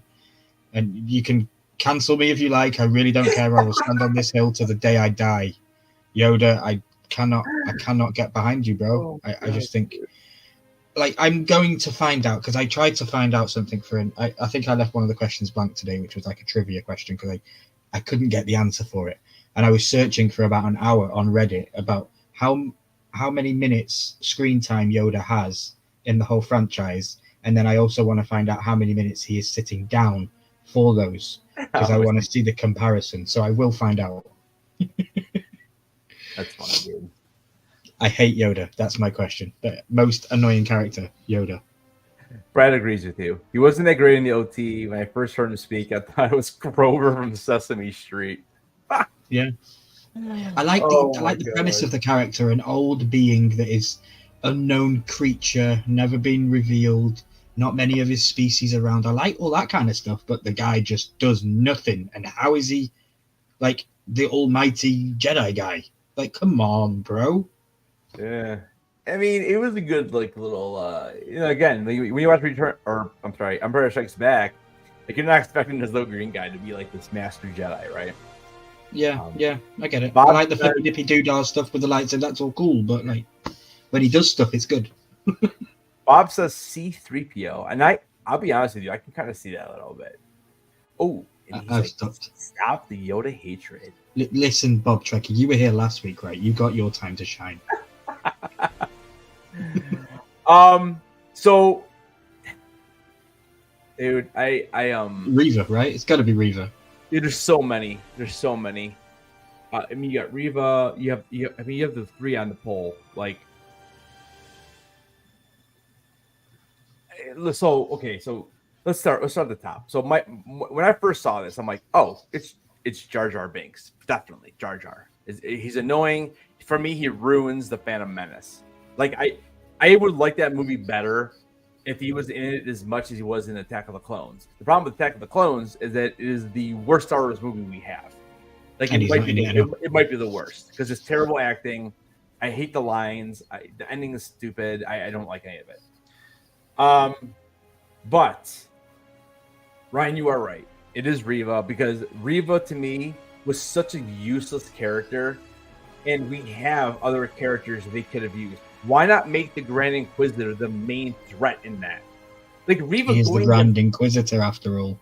I know, dude, and just making Reva just to make like horrible, just horrible. You know, it's tough because annoying. I mean, I have another one for my least favorite character. She is the most annoying for sure. She probably is close to my least favorite, but it would be Reva because I think she ruined Obi-Wan Kenobi. And it's funny, there's a supercut out there, guys. I don't know. I would have to look it up and see where I can get it, but there's a supercut where someone edited Kenobi where Reva is not even in it, and it's so much better. Like it's still not great, right? It's still small scale, it's all this, but like it's so much better. It's so much better of a story. You don't have that stupid bickering between her and Leia. All right, I'm not going to dwell on that, but Vice Admiral Holo, yeah, dude, she's annoying too. If I had a top 20, Jar Jar still wouldn't make it. I agree. Yeah. I mean, I don't know, dude. No, he would be top 20. Jar Jar would be in my top 20. Dude, Jar Jar is probably number 2 for me. I'll be honest with you. The only reason why I didn't pick Jar Jar is because they make Reva. You know, and you could throw Tico in there. You could throw in do DJ with that stuttering. What are we doing here? Like it's horrible. For me with Jar Jar, it's hard to stay in story canon and not take myself out of it as a viewer and what he meant for the world of CGI and stuff like that. That's why I have such a connection with him and like him so much. But I get it. As in the story, he can be a little annoying. It's too much in Phantom Menace. But he was the connection to the kids, wasn't he? Yeah, it was too much. It was too much. The 4-armed stir whip. Oh, yeah, the guy that cooks in the place, Anakin, and he gives him a cuddle and then pulls his pants up. No, I don't think that's who she's talking about, though, dude. She's talking about here. Maybe I can find a picture. Well, that guy's 4-armed. Yeah, that's Dexter. What is it? Dexter McGluster, Dexter or something. Star Wars Holiday Special. 4. Yeah, I haven't seen the Holiday Special. And Jeremy, of course, that's a great comment. He says, "When you're 800 years old, you can sit around and boss people around." That's because I'll be the leader of the Jedi's. Chef Gomzo Gormanda. Dude, I don't know if I'm. This is the. This might be it, though. I think this is what she thought. This is what it's Gormanda. TV special from '78. Yeah, Gormanda. I'm pretty sure this is. Oh, can I not enlarge that? It's such a small picture, but I'll let me see if I can. Let me see if I can blow it up a little bit. Let me see if I can share this with you guys. I totally remember this too. It's so funny that you brought that up. Let me go and see. Then let's share this.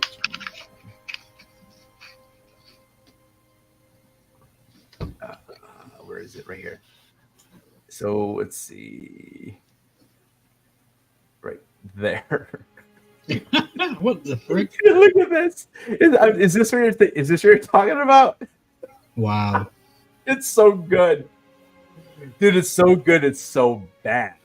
Look at this. Can I zoom in? There we go. You zoom in a little bit. It's so bad, dude. Yes, that's it. Did you see this thing? Oh no! What did I do? I got rid of it. Wait, comment. Oh shoot! What's up with all these ads and stuff? We see it. But cool. You get the idea. You get the. There you go. Okay. Okay. It's so terrible. played by comedian Harvey Karman. Dude, look at that. That's Star Wars. Dude, that holiday special, dude. Brian, I don't know if you can sit through it. I really don't know if you can actually sit Probably through not. That. Probably not. It is that freaking bad. Dude. That bad. Oh. On the poll, 60% pick Jar Jar, and then we have 40% making comments. Oh my gosh, it's so funny that only in the Headless Nets stream can Gourmanda come up. So funny. All right, geez, guys, man, dude, we're like an hour and a half. I'm like halfway done. Oh my gosh, what time is it? We've been out here forever doing this. Like, I think we have 15 more to go, dude. Do you want to keep going, or do you want to? Yeah, of course. I'm happy to carry on. All right, because I know it's way over our time. Like, we usually go like an hour. But I mean, people are cool with us going. We'll keep going. All right. So the next question. Okay, this one. Should we do a quick fire round, like 5 questions, and not do the poll? Yeah, it's up to you. But people in chat can let us think. It'll definitely speed it up a little bit, because this is taking a long time. So let's do this. We'll do like the next 5 questions. We'll just do quick fire, and you guys just throw them in the chat, and we'll highlight them and talk about it. Because if not, we're gonna be here to midnight. Next question. And then we can come back with the other ones, can't we? Unless you want to run through them all. Yeah. So favorite location or planet, and I believe this is you because I World Between Worlds.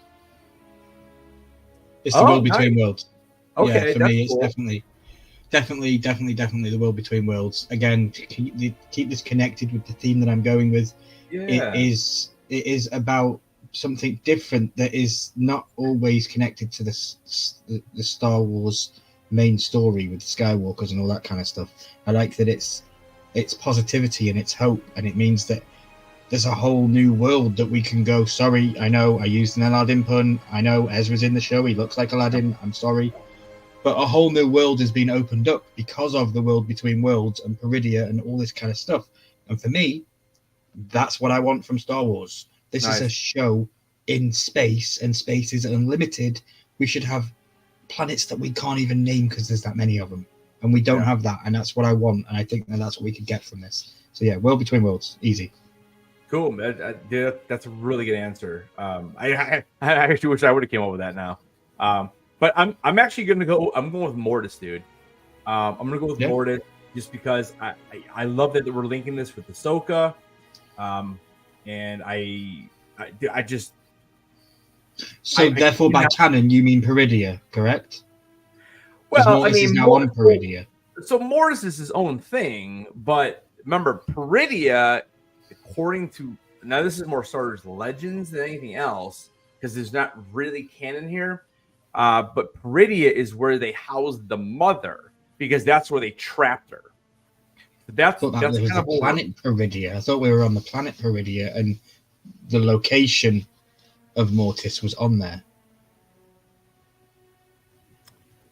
So that really okay. So that's what I believe. Because I sorry to cut you up, but I don't believe it's the same planet that Anakin and Ahsoka and everybody go to in Clone Wars. I think it's a different planet now in Ahsoka's show, therefore being Peridia. But I could be wrong. Right. Well, the way I'm taking this is that Mortis is a I don't even know if it's so much of a planet. Mortis is more of an what's the word I'm looking for? Like remember the reason why they got they didn't even know when Mortis was there. They were kind of more or less brought there by the gods. Peridia, the way I'm understanding it, is Peridia is where they actually. So again, this is more Legends, so we don't really know what the canon answer for this is. But in Legends, the mother was actually Abeloth is the mother. Abeloth was trapped on Peridia. This is where the brother and the son and the daughter trapped the mother. They went off to Mortis to do their thing, to bring balance to the Force. Okay. Basically, what they're doing. Peridia is where this Abeloth was kept. Where it was sourced. Okay, I get it. Yeah, I think the idea is that we may see Abeloth escape in Peridia. And now, why are there the statues? I don't know. Maybe because they're pointing and they're like that was just like something they did or created or whatever. Because I mean, they're pointing at that like the tower. Yeah, it's a visual viewpoint for the viewers. Right. Yeah. Right. It's pointing like kind of saying like almost like don't go Over there. there. And then that's why I'm so interested in Balin Skull's story, because he looks like he wants to go. Like, let's go, you know. So Okay. So for me, it'd be Mortis. If you want to go Mortis / Peridia, I'm okay with that as well. But I think Mortis, I think whatever it is, the location of Mortis, I think it was such a genius idea by Dave Filoni, and now we're getting it back in live action, and that is what makes me so excited for season 2 for Ahsoka. So, Blaze says, did I miss the giveaway? No, my friend. No, we haven't done it yet. We will. Free-page Mandalore from Jeremy Knapp. Okay, there you go. That's cool. Alderaan. Yeah. Because they blew it up. We saw it. Yeah. And remember, we do see Alderaan briefly in Kenobi when he delivers Leia back. Yeah, Coruscant. I didn't go with Coruscant because I still believe to this day we haven't seen Coruscant at its best. I still think that we're probably a couple of years away from the technology and all that kind of stuff for them to really give us a proper good look at Coruscant, because I don't know, it's probably one of the best places ever, and I'm a city guy, so yeah. And I mean, Coruscant is awesome. Like like just playing Lego Star Wars, right, in the Skywalker saga, Coruscant's awesome to walk around. Like, it's probably my favorite location in that game because it's awesome. But you're right, on screen, I don't know if it's ever really gotten what it deserves yet. And that's a yet, because I think we're going to go back to Coruscant at some point. Yep. All right. Cool. Next one, guys. So this one you can actually go ahead and type in the chat, and we'll see if we can answer it. This is share a trivia question. So Ryan, you said you do some research on this today, right? No, I tried. Yeah, I couldn't find anything, so that's why this is blank. But it's hard because we're doing quick fire. But my trivia question that I would ask you, if I'll go with that, is can you give me a quick 1-minute synopsis of whom Mara Jade is? Yeah, so I would say Mara Jade was an assassin hired by the Empire to go seek out Luke Skywalker and kill him. And this was actually during the original trilogy. After Palpatine's death, Mara Jade ended up finding Luke, and basically what happened is that they ended up having to team up, kind of like Rey and Kylo. They had to team up, ended up falling in love, and then they ended up getting married, and then they had they had a couple kids, whatever. And then Mara Jade ends up getting murdered. And this is why I keep saying I think they're missing the boat. That is what would make Luke Skywalker go to Ahch-To and be depressed like he is in the Force, in the Last Jedi. The reasoning that they gave in those movies is so awful. Like, first of all, Luke's not going to just go try to kill his nephew. That's so dumb. He's going to try to save his nephew. He's not going to just raise his lightsaber up like that.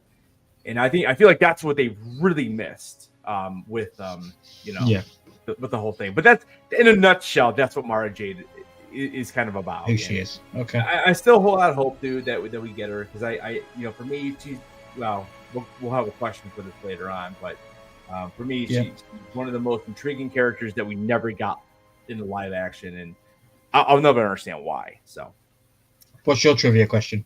So my trivia question, I mean, there's a couple that I like to throw out there, but I'm gonna keep this simple, and this is simple for the chat to answer as well. What color is Chewbacca's eyes? What color is Chewbacca's eyes? Now, don't go looking this up, chat. Throw out your answers in the chat there. I want to say green. All right, so Ryan says green. Let's see what the chat says. And as they are answering, I'm going to actually go ahead and put the next question up.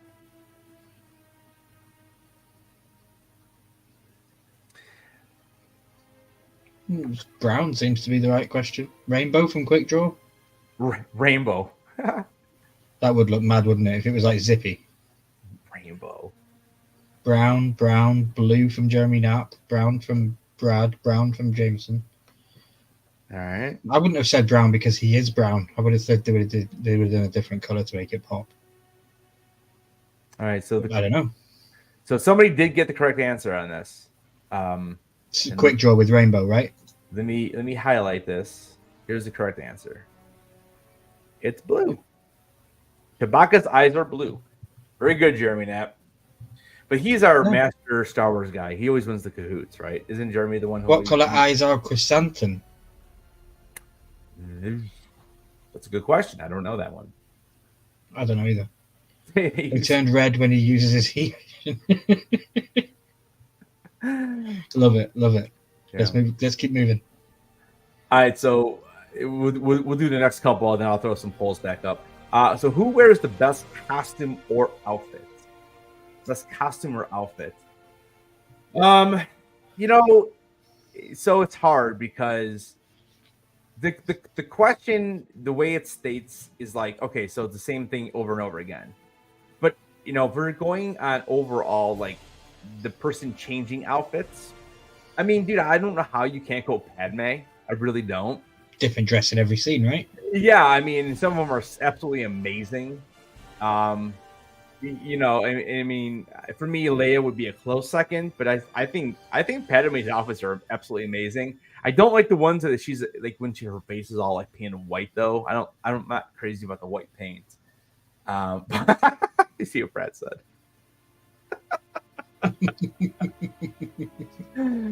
Boba Fett's a good one too. That was one that I had brought up in my mind because the look of Boba Fett alone is what sold that toy, right? But I mean, I'm gonna go Padme, Leia, and I'd say Boba Fett are probably right there. So, but yeah, I'll go Padme. So, Ryan, what do you think? I have Darth Maul's intro. When we first see him, just his black hood, lifting the hood up. Doesn't need anything else but his double lightsaber and him, just that whole costume he has wearing. Just the most badass. Like that's when I watch it and I see him and I'm like, that's when I get that moment of let's go, because he looks so cool. And just his whole, he doesn't need a costume to look badass because he just is badass, right? Yeah, and it's funny too because like Maul he was definitely on my list when I was thinking my answers to this. And dude, he has more outfits than you think. He really does. In Clone Wars, dude, he goes to like 2 or 3, and we see him in Rebels with something completely different. Don't forget about the spider legs. I mean, that's spider legs, dude. Like, epic. It's crazy. But yeah, I can definitely see Maul because Maul's a good one. Yeah.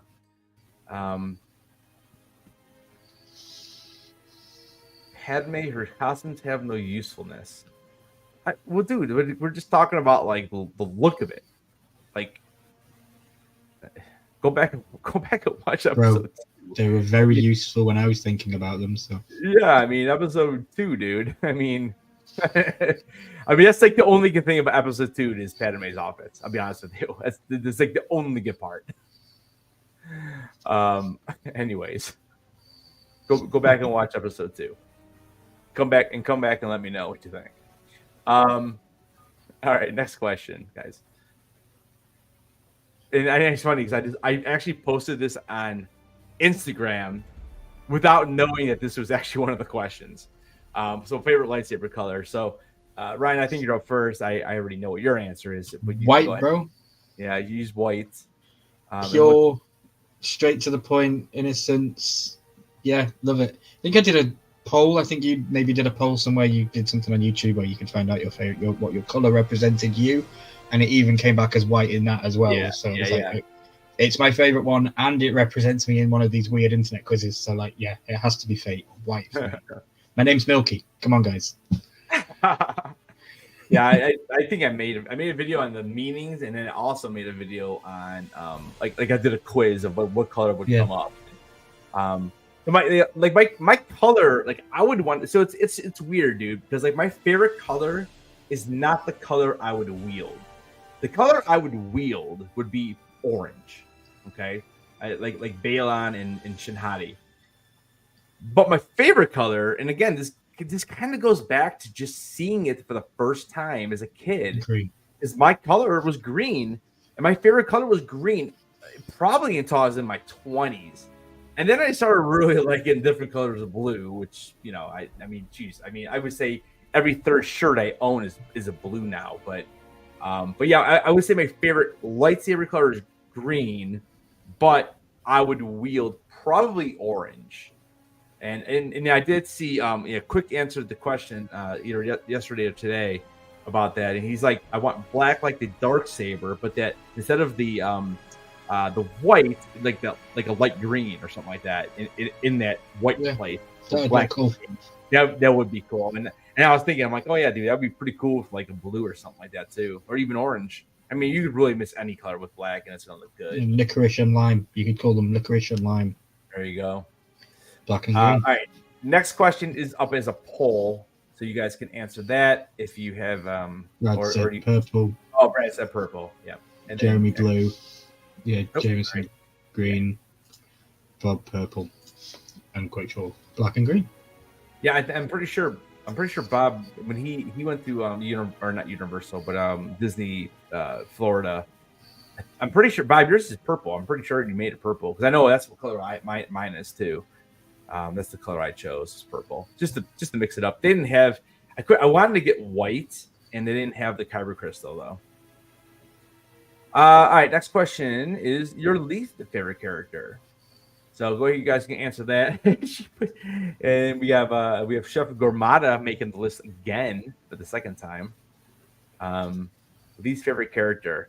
So I think we're on me. Man, this is so hard because there's so many I don't like in the sequels. But because he is only in one episode, I have to go with Rose Tico is my least favorite character. DJ is horrible, but thank God he's only in for maybe 8 or 10 minutes of screen time. Where Rose is in way too much of The Last Jedi, makes it one of this is. I mean, the whole movie's awful, but she's one of the most awful parts. And then then I love how they put her in the third movie and she literally has no screen time. It reminded me a lot of Jar Jar Binks in The Phantom Menace, and then how they diluted his parts in the next two movies because people hated him. But for me, I would say overall, Rose Tico's got to be the worst character. So, okay, it's the spawn of Satan himself, baby. You can't say Yoda because you already used it. That's why I'm going Baby Grogu instead. I'm going Grogu. My God! Grogu is my least favorite character because he's been introduced as the savior of Star Wars that all these people are going to get behind. It's the cute little baby green guy. What are you going to do when he murders your favorite characters in a couple of years and he turns out to be bad and you're all crying and it's like Game of Thrones style? That would be cool storyline for Grogu. Why even give us his name? You had such a cash cow with Baby Yoda. You don't need to name this little green shit. But you did.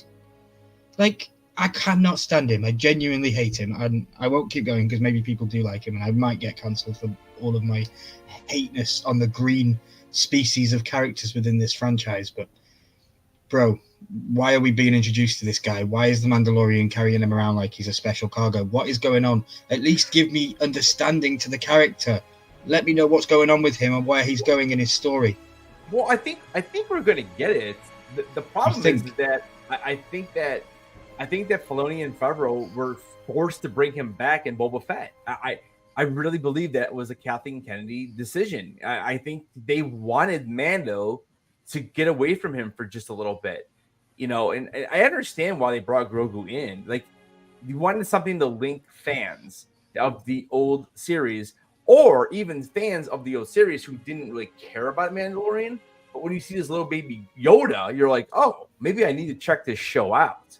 So I understand why they did it. The problem is that I think they kind of messed it up bringing him back in Book of Boba Fett. They should have, and we've talked about this how many times about how Grogu does literally nothing in Mando season 3, and I think that's because they didn't really have a plan for him. You know, he helps them out at the end using the Force and all that, but Bro, literally, he sees a mythosaur. Why wasn't he riding that thing at the end? I know. Yeah, they dropped the ball on that one too. They could have changed my opinion on that one, that little guy, in one episode and put him on the back of that mythosaur and had him riding it, and I would have been like, "This is the most badass thing I've ever seen." But it just isn't. I just feel like it's a complete cash out.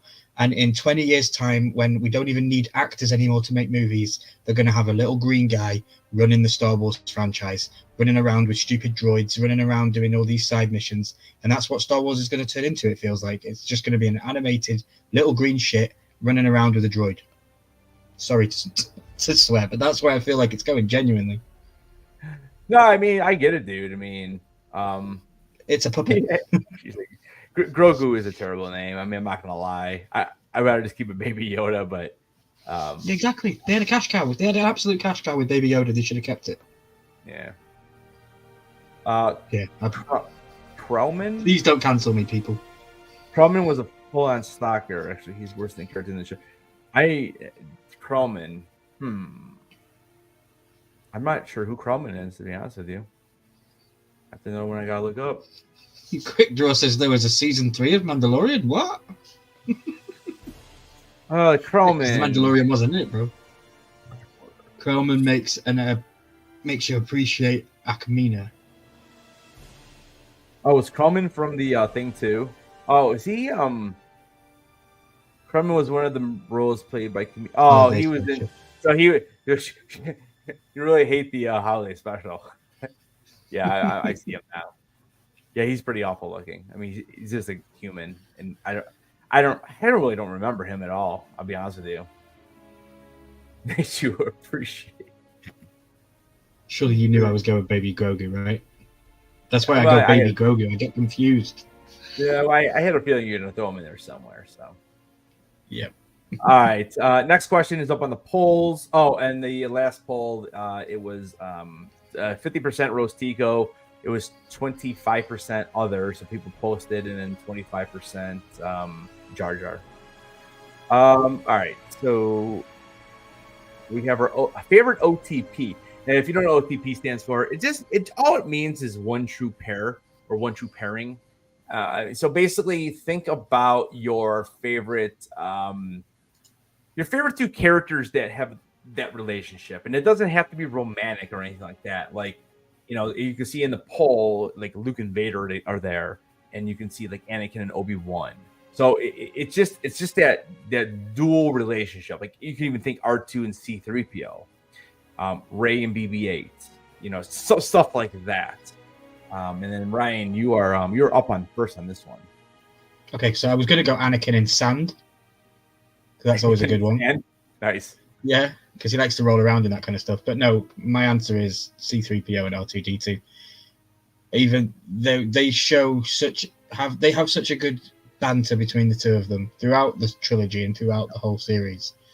But what was interesting to learn was they didn't actually like each other on set. So the dynamic of the both Anthony Daniels being an absolute arsehole, apparently, and like they didn't get on set, and that does not come across on screen whatsoever. I never once get the feeling like there's animosity or I'm taking out of the friendship between the two of them. I think you can't have R2-D2 without C-3PO and vice versa. I think they're both brilliant. No, I agree with you. I'm gonna go Han and Leia. I mean, it's probably the boring answer, but their relationship, the way it goes from A New Hope, and then the bickering and the back and forth, and just the they're just it's just the constant battling between the two of them halfway through that movie, and then all of a sudden, they're in love, and then it continues in Return of the Jedi, at least in the first half of the movie. It's the love story in Star Wars, obviously. You can say Padme and Anakin, but I never really felt those two together were like the greatest. I mean, Hayden definitely has some acting issues. And that second movie, man, it's just when they try to push those two together, it's just overly cheesy. And look how they did with Han and Leia. Like, it was so much easier, and just more organic, I guess. Where like we knew Padme and Anakin had to get together, and George I think he dropped the ball in that second movie. I just don't like it. It's just overly cheesy. So I'm gonna go Han and Leia on this one. It's a little bit creepy as well at bits because he's a kid in the first one. It is. Kind of like a teenager, and it's like, hang on a minute. Yeah. But yeah, I get it. You know, young boy fancies a pretty woman. I get it. You're not going to say no, are you? I wouldn't, at least.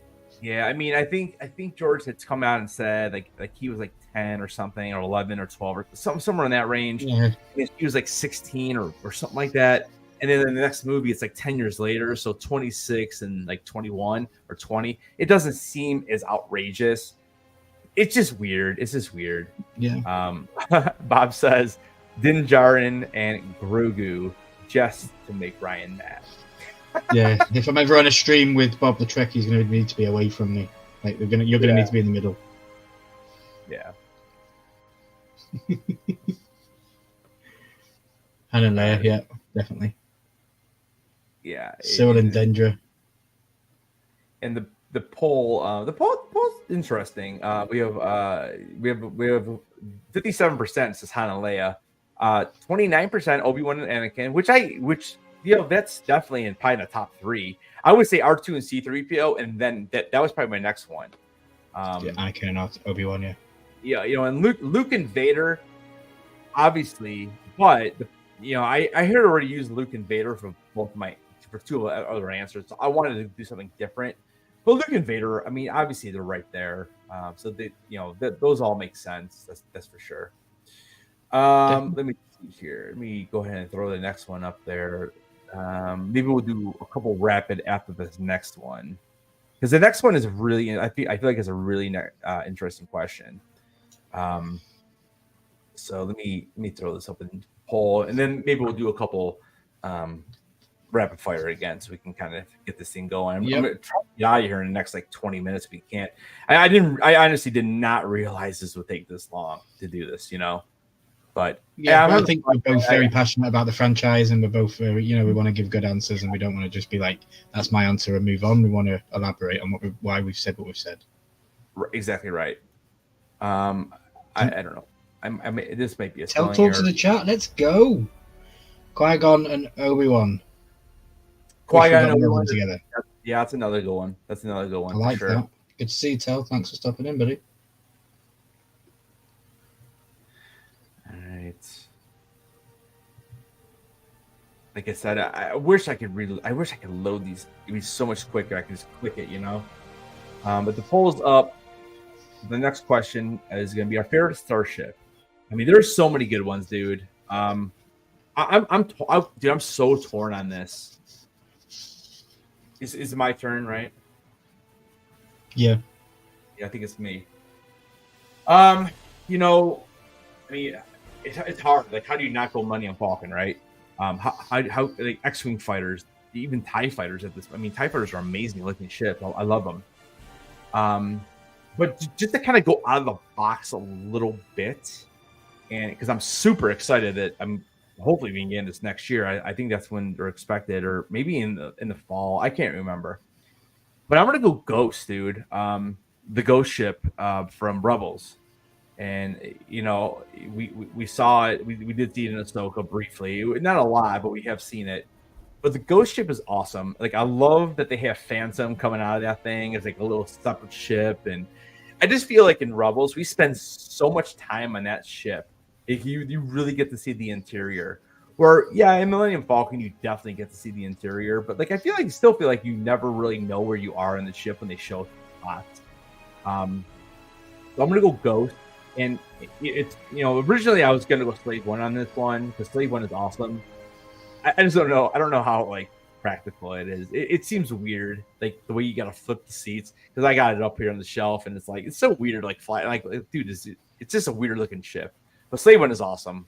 But I'm going to go Ghost as my favorite ship. Okay. This was a hard one for me because I wanted to literally go completely out of the box. And I tried to think of the times where I was in like awe when I saw a ship in Star Wars. Yeah. And I'm really not ever in awe from any of them. The Millennium Falcon is sick. The way it defies the laws of physics and everything in space, how it flies the way it flies. It doesn't just go in straight lines and take ages to turn left and right. It can do what it can. But I don't know the name of the ship because there was many of them. But it's Palpatine's fleet on Exegol. They were deadly ships with the Star Killer things attached to them all. You know, and they all just turn up and there's millions in the sky. Yeah. I don't know what the name of the ship is. Forgive me for that, but I don't know the name. They were basically Star Destroyers, weren't they? Yeah, there was. I'm sure there was a specific name for it, but it was just his ultimate plan. That obviously it didn't happen, but it would have been cool to see those ships flying around. And I want to know who was piloting all those things. I know, right? But yeah, that ship. It was that when I saw it, I was like, "Whoa!" And that's probably one of my favorite parts of the sequel trilogy. Like the lightning coming down on Exegol, and you just see it all there. It's brilliant. So it's very generic. It says, so basically it says the Final Order Fleet, also known as the Sith Eternal Fleet, the Sith Armada. Okay. It says that the new Empire or Sith Empire was a massive fleet of here it is it Exton class Star Destroyers, XYSTON, Exton class Star Destroyers secretly constructed by Sith cultists, led by Lord. Yeah. So Yeah, nice. I mean, I guess that would be your. I like that comment from Jameson. The variety of options in this whole stream is amazing. Love it. Yeah, yeah, definitely. We have been completely all over the place tonight, but I love it. We haven't had very similar answers and very wide, different answers. Like, yeah, I pulled that one out of a rabbit's hat. To be fair, from Exegol. No, I mean that's you're right. Scene, but yeah, I mean you're right though. Like, I mean, a Star Destroyer with that planet-killing weapon attached. Like, good luck, everybody. And there was thousands of them, so like that was the end of the world. It was the end of the universe, in my opinion. Brad said Jupiter 2. Quick says, is anyone going to pick a Razor? Dude, I always liked the Razor Crest. It was a little bulky, I guess, but like I liked it. I mean, I like the noise that it makes more than how it looks. Yeah, personally. Naboo Royal Starship, Naboo ship. Yeah. That, and I think he's talking about the one that they land on Tatooine, right? The like real slick silver one. Jeremy says TIE Fighters. Yeah, is that the one where Anakin gets told to sit in the cockpit and then it ends up flying off into the sky? The Royal Naboo Starship, is that one? I don't think so. That's the NY. That's the N1 Starfighter. That's the one that Mando redid or remade. Yeah, my bad. The Royal one, I think, is the one they took on to Naboo. The real slick, large. Looks like a mirror. Yeah. Silver, it looks like a mirror. Exactly right. Yeah. All right, we'll do a couple rapid fire, and then we'll do a few polls to end this thing up here. Next one is so favorite TV series on Disney Plus. So we're gonna do live action only on this one. So it's on you, Ryan. Favorite Ahsoka, live hands down. Ahsoka. Hands down, Ahsoka, best one yet. Yeah, I mean, I'm still gonna go Mandalorian. Although season 3 was terrible, but the first 2 seasons I thought were really, really good. It could easily turn to Ahsoka for me because of what happens in season 2. So I mean, last weekend I met Iman Esfahani, and he plays the live action version of Ezra, and he, without saying too much, obviously, but he said there was like, just wait. He's like, the fighting is awesome, so much more action. So we'll see. I mean, Ahsoka can definitely take it over, but for me, I still think of Mando season 2 is some of the best content we've ever gotten for Star Wars. And, it was during Disney, but I think the season 2 was awesome. Like, I loved the Ahsoka episode. Like, basically from episode 4 all the way down to the end, like every episode is hits. So yeah, Ahsoka's good for me. I love it. I do have an asterisk next to it though, because I haven't seen Andor to this day. And I do think Andor could possibly take the spot from what I've seen. It looks like my kind of show. Yeah, I would be interested to see what you thought, dude, because I absolutely hated Andor. I thought it was boring. I just found myself not caring because I already knew that he was gonna die. I already knew where Mon Mothma ended up. I don't know. I maybe I need to give it another shot. The first 2 episodes were so boring for me, and I kept watching, and I I just never invested myself in the episode. Like I can't even tell you any of the characters except for Andor. I couldn't tell you one of the characters. I know Andy Serkis is in it and things like that, so they definitely make. Like today, I spent all of today watching all of Fallout just to go on a little side tangent. Yeah. And next Sunday, I think I might just do exactly the same thing and just watch all of Andor. Just watch it and just binge it in a day, and then I'll know whether I like it or not. Because yeah, it was good. But we'll see. Stay tuned for Andor news. Did you finish all of Fallout, by the way? I did, yes. You did? Okay. I didn't watch. We'll talk about that. I've watched the first two still. We never had a chance today to watch it. No worries. Yeah. He says Loki. Bob, that's good. That's good. All right, next one. Favorite prequel. So your favorite prequel film. So the next. Did you answer yours? Did you answer the previous question? Yeah, I said Mandalorian. Yeah, I said Mandalorian. Yeah, I said Mandalorian. Favorite prequel film? This is you. No, I just answered first. I just said The Mandalorian. I thought I went with Ahsoka. Oh, okay. So favorite prequel. Well, I mean, I already know. I mean, we both have the same answer on this. I mean, this is not. This is a brain free. I mean, Revenge of the Sith is obviously the best one of the three. I've already said how many times I hate the second one so much. The first one I like. I just need, like, I literally skip through scenes with Jar Jar because I hate it so much. I just hate it. It's so annoying, but it's still a better movie than Attack of the Clones. I hate Attack of the Clones. The only good thing about Attack of the Clones is Natalie Portman. I mean, I'll be honest with you. She's the only good reason for that movie. The rest of that movie is terrible. So, I mean, obviously, Revenge of the Sith for me, and I know Ryan. I know you agree because that's your favorite movie. I agree. Brad, that's your Attack of the Clones. Wow, it's so cringy, dude. I think the acting is awful. Even like in the beginning sequence when they're they're trying to chase was it Zam Weasel or something? They're trying to chase that bounty hunter.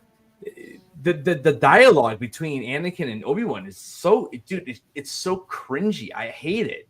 It just feels so unnatural. And then with him and Padme rolling around the gardens, dude. Oh, it's like I said, to me, it's horrible. The ending is not great. Why did they really have to have Anakin lose his hand there too? Like I don't know what George was thinking with that movie, dude. I really don't. That movie was so bad. I don't like it at all. Yeah, I'm not a fan of this second one. Yeah. Favorite of the original. Go ahead. I think I know this. Empire Strikes Back. Oh, I thought you said Return of the Jedi in our breakdown. No. Maybe. It changes from time to time. Yeah. It really does change from time to time. It depends on which one I've seen a long time ago or which ones I've seen more prevalently. Yeah. Yeah, I mean, it's hard. Return of the Jedi, maybe. Yeah, it's hard. Yeah, I mean, Empire is really good. Don't get me wrong, but Empire for me is the best Star Wars movie we've ever gotten. So I mean, and honestly, like Return of the Jedi, I love it so much, but for me, it's still the third movie. It's still my third favorite, and that's the Luke I love with the green saber. But it's so hard because like the original Star Wars is so good too. It's hard. The original trilogy is so good. I mean, it's the whole thing's epic. A lot of Empire Strikes Back, I see. Yeah, which it doesn't shock me because I mean that really is. I feel like that is the best movie in the entire thing. Favorite sequel. So this is on me. I mean, obviously it's got to be Force Awakens. The other two movies are so bad. I mean, Last Jedi is probably my least favorite movie, even worse than Attack of the Clones, because I feel like Last Jedi. I feel like it basically ruined Star Wars. I really do. I feel like without that movie, there's just a couple things they could have done differently in that movie to not make it like so terrible. I mean, what they did to Luke Skywalker in that movie is just, it made no sense. They never carried on that character from Return of the Jedi. It was already a travesty that we never got him in Force Awakens. The whole movie, they're chasing him or trying to find him. And it's like, then we get him and it's like, he's like the grumpiest old man who says, "Stay off my lawn." It's such a bad movie. It's in like I said, don't even get me started with DJ and Rose Tico, two of the worst. General Hux, another terrible character. And I mean, at least in the first movie, General Hux, it was like it did something, I guess.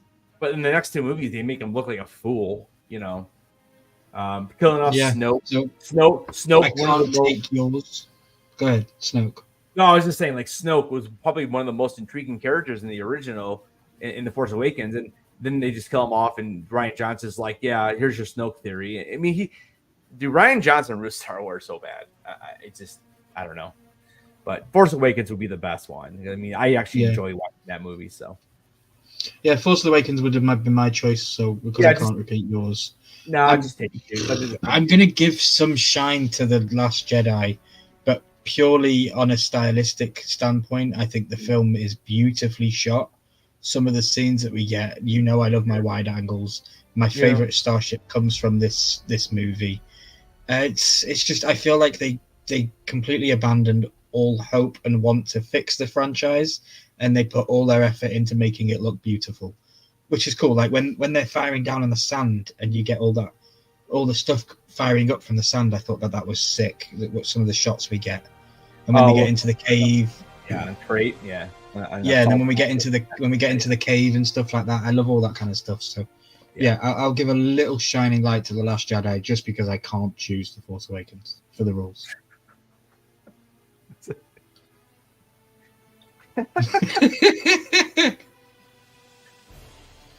Well, if you'd like to, Jesus, that's a crazy one.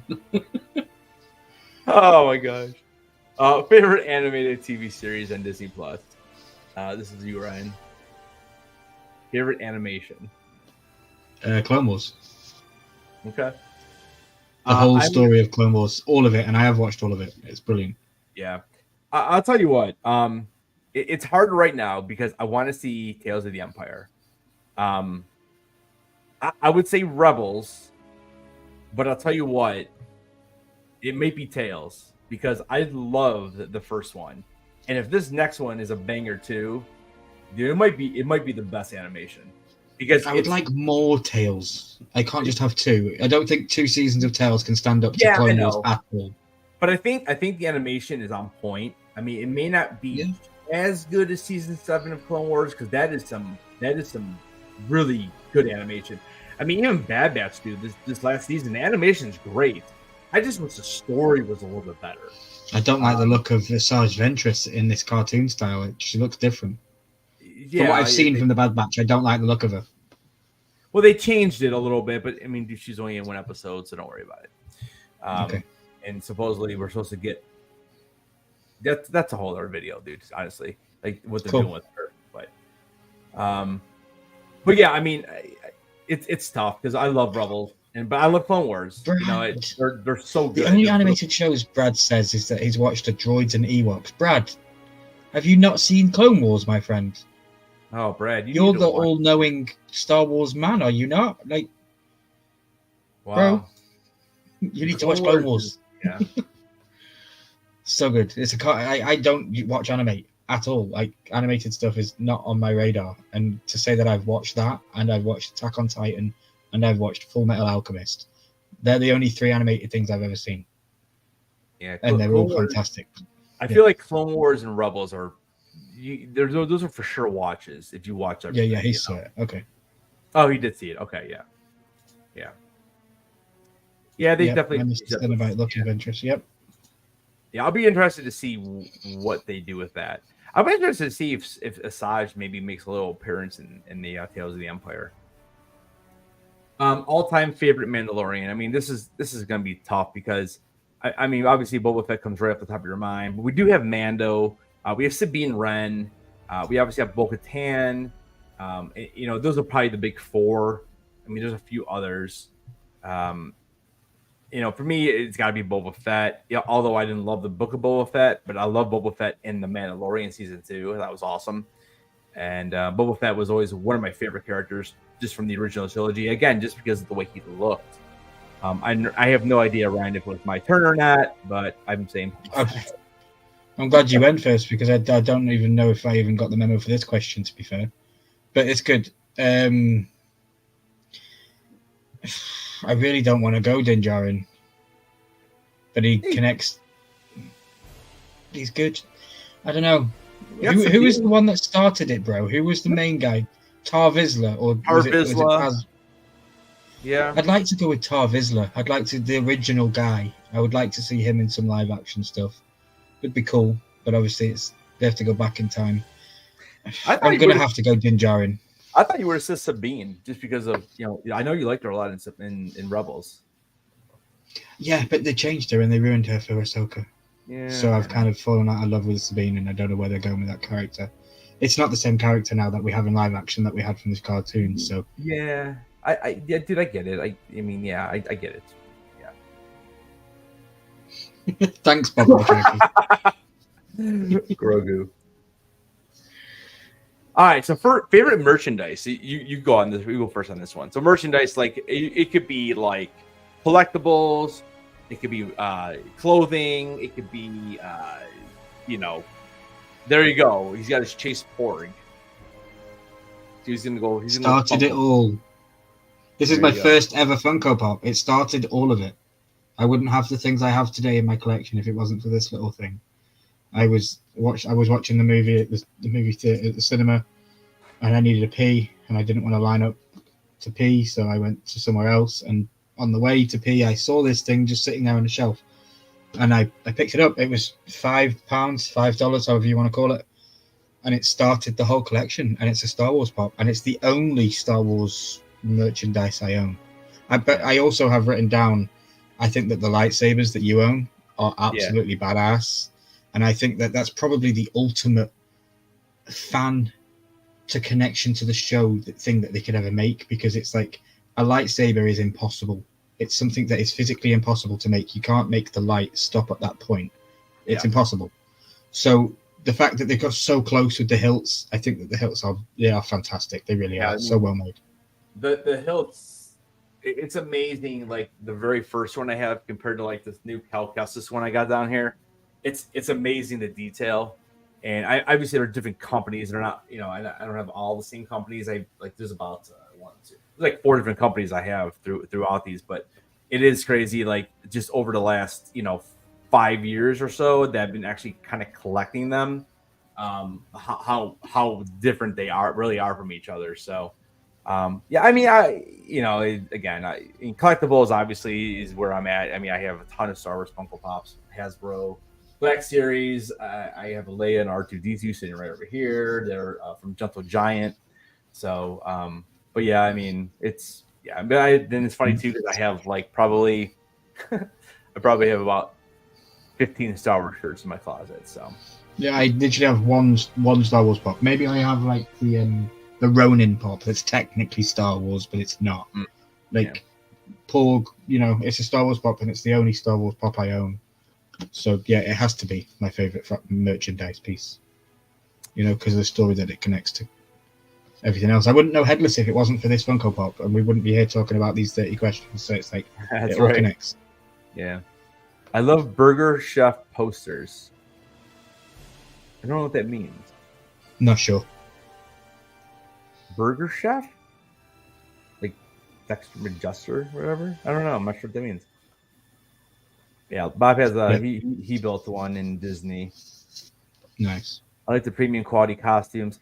Yeah. Oh, that's cool. Yeah, the red robe. That's cool. Yeah, I have. I bought the full set, the robe, and then also the tunic at Disney of the.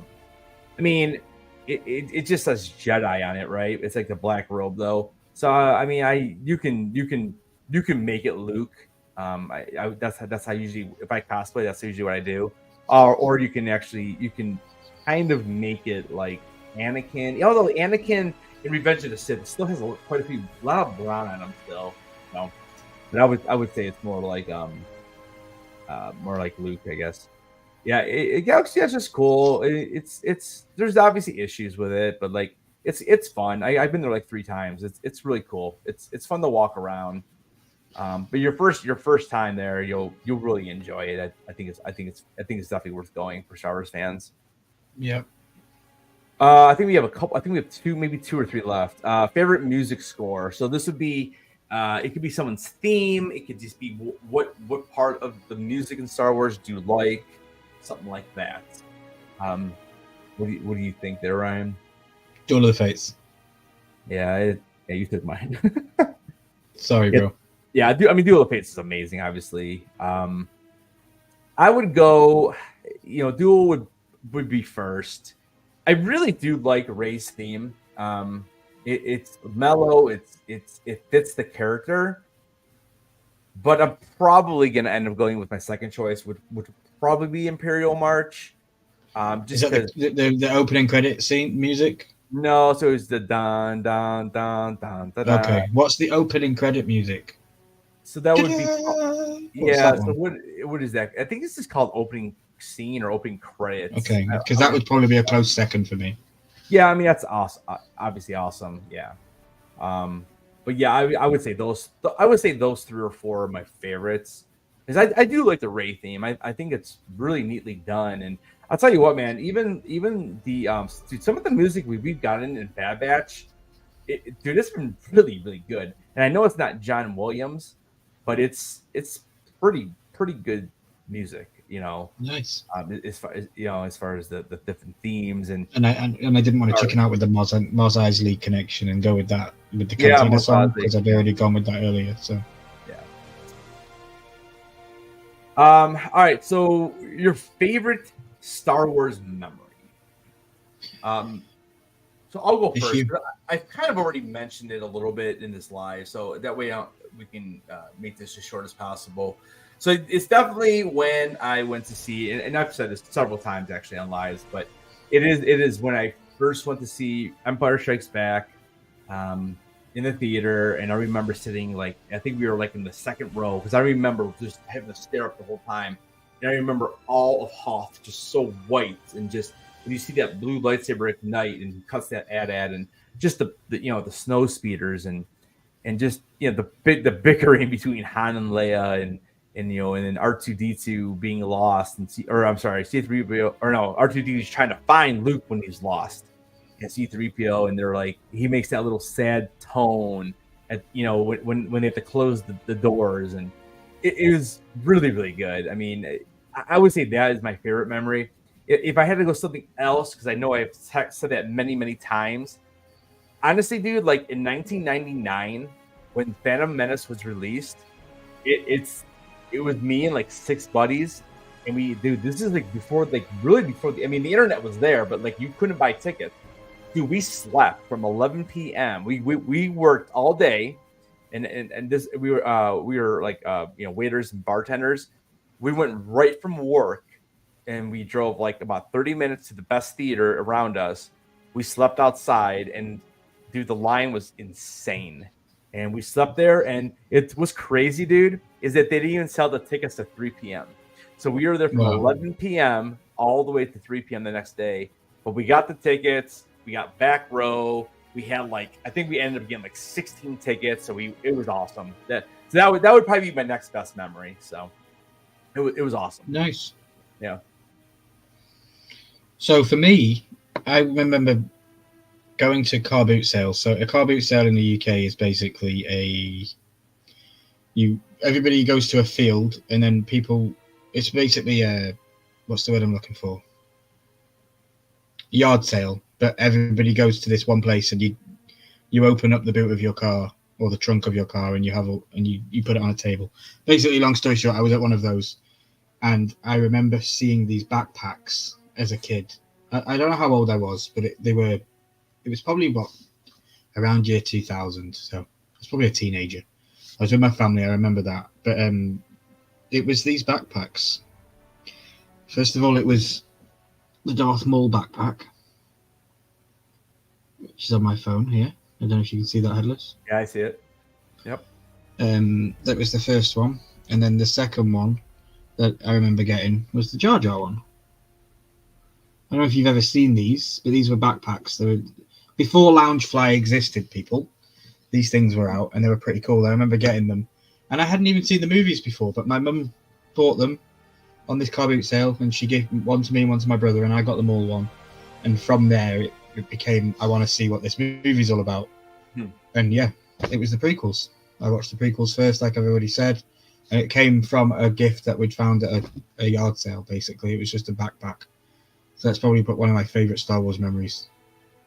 Probably one of my earliest ones as well. Yeah. And my mum still has the backpacks to this day. Yeah, I mean, there's so many. I mean, there's a reason why I when I first started YouTube, that I wanted to make a channel with Star Wars. I mean, look at the background. I mean, I spent a ton of money on this franchise, and there's so many memories. I mean, I have memories with my wife, and I remember we sat there when I took her to see Revenge of the Sith. We again, this is kind of before you actually buy tickets online. This is like 2005, and I took her there, and we literally sat in those seats from like 8:30 p.m. They let us in at 8. So by the time you actually sit down and got food, drinks, whatever, it was like 8:30, and the movie didn't start till midnight, dude. We watched. They kept playing all the trailers over and over again. We must have watched the trailers like 30 times each. But that's what we did for like 3.5 hours before that movie started. And then the movie went, Revenge of the Sith is a long movie. It's like, 2.5 hours. We didn't get home till like 3:30. And she was definitely a trooper. And yeah, it was crazy, dude. Yeah. You're probably right, my friend. He says looks like something Toys R Us would sell. If you're talking about the backpacks, probably. I know they were at a car boot. I remember them being at a car boot. Honestly, seeing Phantom Menace for the first time, probably my least favorite movie, but the energy in the theater. I remember it. I mean, the energy was amazing. I mean, you never would have thought you would have learned so much about the galactic, Senate in your life. Brad says, my mom dropped me and my best friend off at the very first showing of Empire Strikes Back. We went an hour early, and there was already 50 people in line. This was before midnight showings. Yeah, that's awesome. That's cool, man. It's amazing stories. Yeah, it's crazy. I mean, like I said, we could sit here on the whole live and tell stories about Star Wars. We really could. Pretty much already have. Yeah, I know, right? All right, I'm gonna put this is gonna be the last poll. I'm gonna put this one up. We have one question left, and then we have a bonus question. So we basically have 2 questions left. I'm trying to convince my wife to go see it in the theater again. I don't know if she wants to do it. Just take the neighbor. Yeah, I mean, Bob. I don't know, Bob. You want to go see Phantom Menace? I would go see it again. And you do get a special look at the Acolyte series as well. You're getting a special trailer or something like that. I would. If you show it in my local cinema, then I will definitely go and watch it again. Yeah, I mean, it seems silly because I literally can go turn it on right now, But it's not the same though. You need it in the cinema with the sound. Right, and when you get the Duel of Fates at the end, it's gonna be worth it, All right, so we are on our last question. Yeah. So, are your favorite Star Wars quotes? So Brian, just to let you know what I threw up there in the chat. So the 3 I put in there were obviously, may the Force be with you. I can feel like you kind of have to put that. Do or do not. There is no try. Or hello there. So I'll let you take this one first. Go ahead. I struggled with this one. I have 2. I'm going to give you both of them because it's a cop out, but I will tell you my favorite. In second place is stay on target. Stay on target. Stay on target. It's just such an iconic line. There. Yeah, it's such an iconic line. So good, so good. But there is one that kind of beats it, and it's Anakin. My allegiance lies to the Republic, to democracy. That's it. It's just that line. Yeah, that's good stuff, dude. I mean, yeah. Jeremy so says, powerful, so unbelievable. Yeah, I got a bad feeling about this. Yeah, and every movie, that's awesome. I like the Wilhelm scream as well. When people fly off and they do the scream, it's a very prevalent Star Wars thing, and it's amazing. Yeah. Oh man, it's so hard, dude. Like there's so many. I guess I'm just gonna go because these are probably my 2 favorite characters, And so I'm just gonna go with Luke. Actually, he doesn't say Luke. He says, "No, I am your father." I am your father. Yeah. So it's actually it's Luke, a very common mispreconceived thought that people think he says Luke and he doesn't. It's no, I am your father. Like I just remember the theater, like people didn't know what the thing, dude. It was crazy. And the look on his face is like, what? No, that's impossible.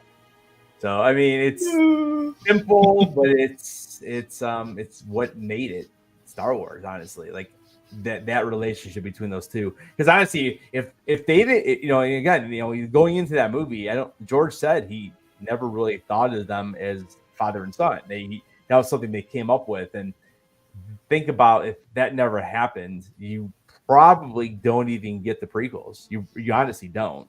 The whole point of the prequels is to see how he becomes Vader because he's Luke's dad. So one of my other favorite moments in the I think it's the Revenge of the Sith is you have to have headphones on when you watch the movie, but when you first get the ceiling of Vader's helmet and you get the squeal and the high pitched and then you get the first breath, to this day again I get goosebumps on that kind of stuff. Insane stuff. You have to have headphones on though when you hear it, because the squeal of the tightening of the air pressure inside his helmet it's just insane. I mean, there's so many. I mean, half my memes, dude. Like, we could look at this one here. There's always a bigger fish. I mean, iconic, and then we got the do it. I mean, and then you can't forget this. Somehow Palpatine returned. I mean, dude, that might be in the top 5. All right, guys, we're gonna do the giveaway here in about 2 minutes. So don't forget the pinned video in the comments. Go make a comment, hit the like. We're gonna do that the giveaway here in just a moment. We have one bonus question. All right, so what character from non-canon material would you like to see canonized? I'll let you go first. I really don't know how to answer this question because I'm not versed in non-canon and stuff. Okay. I'm going to throw it back to my trivia question earlier and say Mara Jade, because you always talk about her, and I feel like she could probably be a good asset to the story. Because I was looking up people and I was like, oh, is this person non-canon? I was like, nope, they're canon. This person, I was like, nope, they're canon. So I have no idea, because if they're not canon, I really don't know who they are, to be honest. Yeah. So Mara Jade is an easy one because I mean I mean she's my favorite character in Legends. But there's definitely some others. It's interesting. Starkiller base guy. Right, and there's a character named Starkiller in Legend, and he's a little OP, but it would be awesome. And if you remember when we were watching Ahsoka, people thought that who is it? Marek.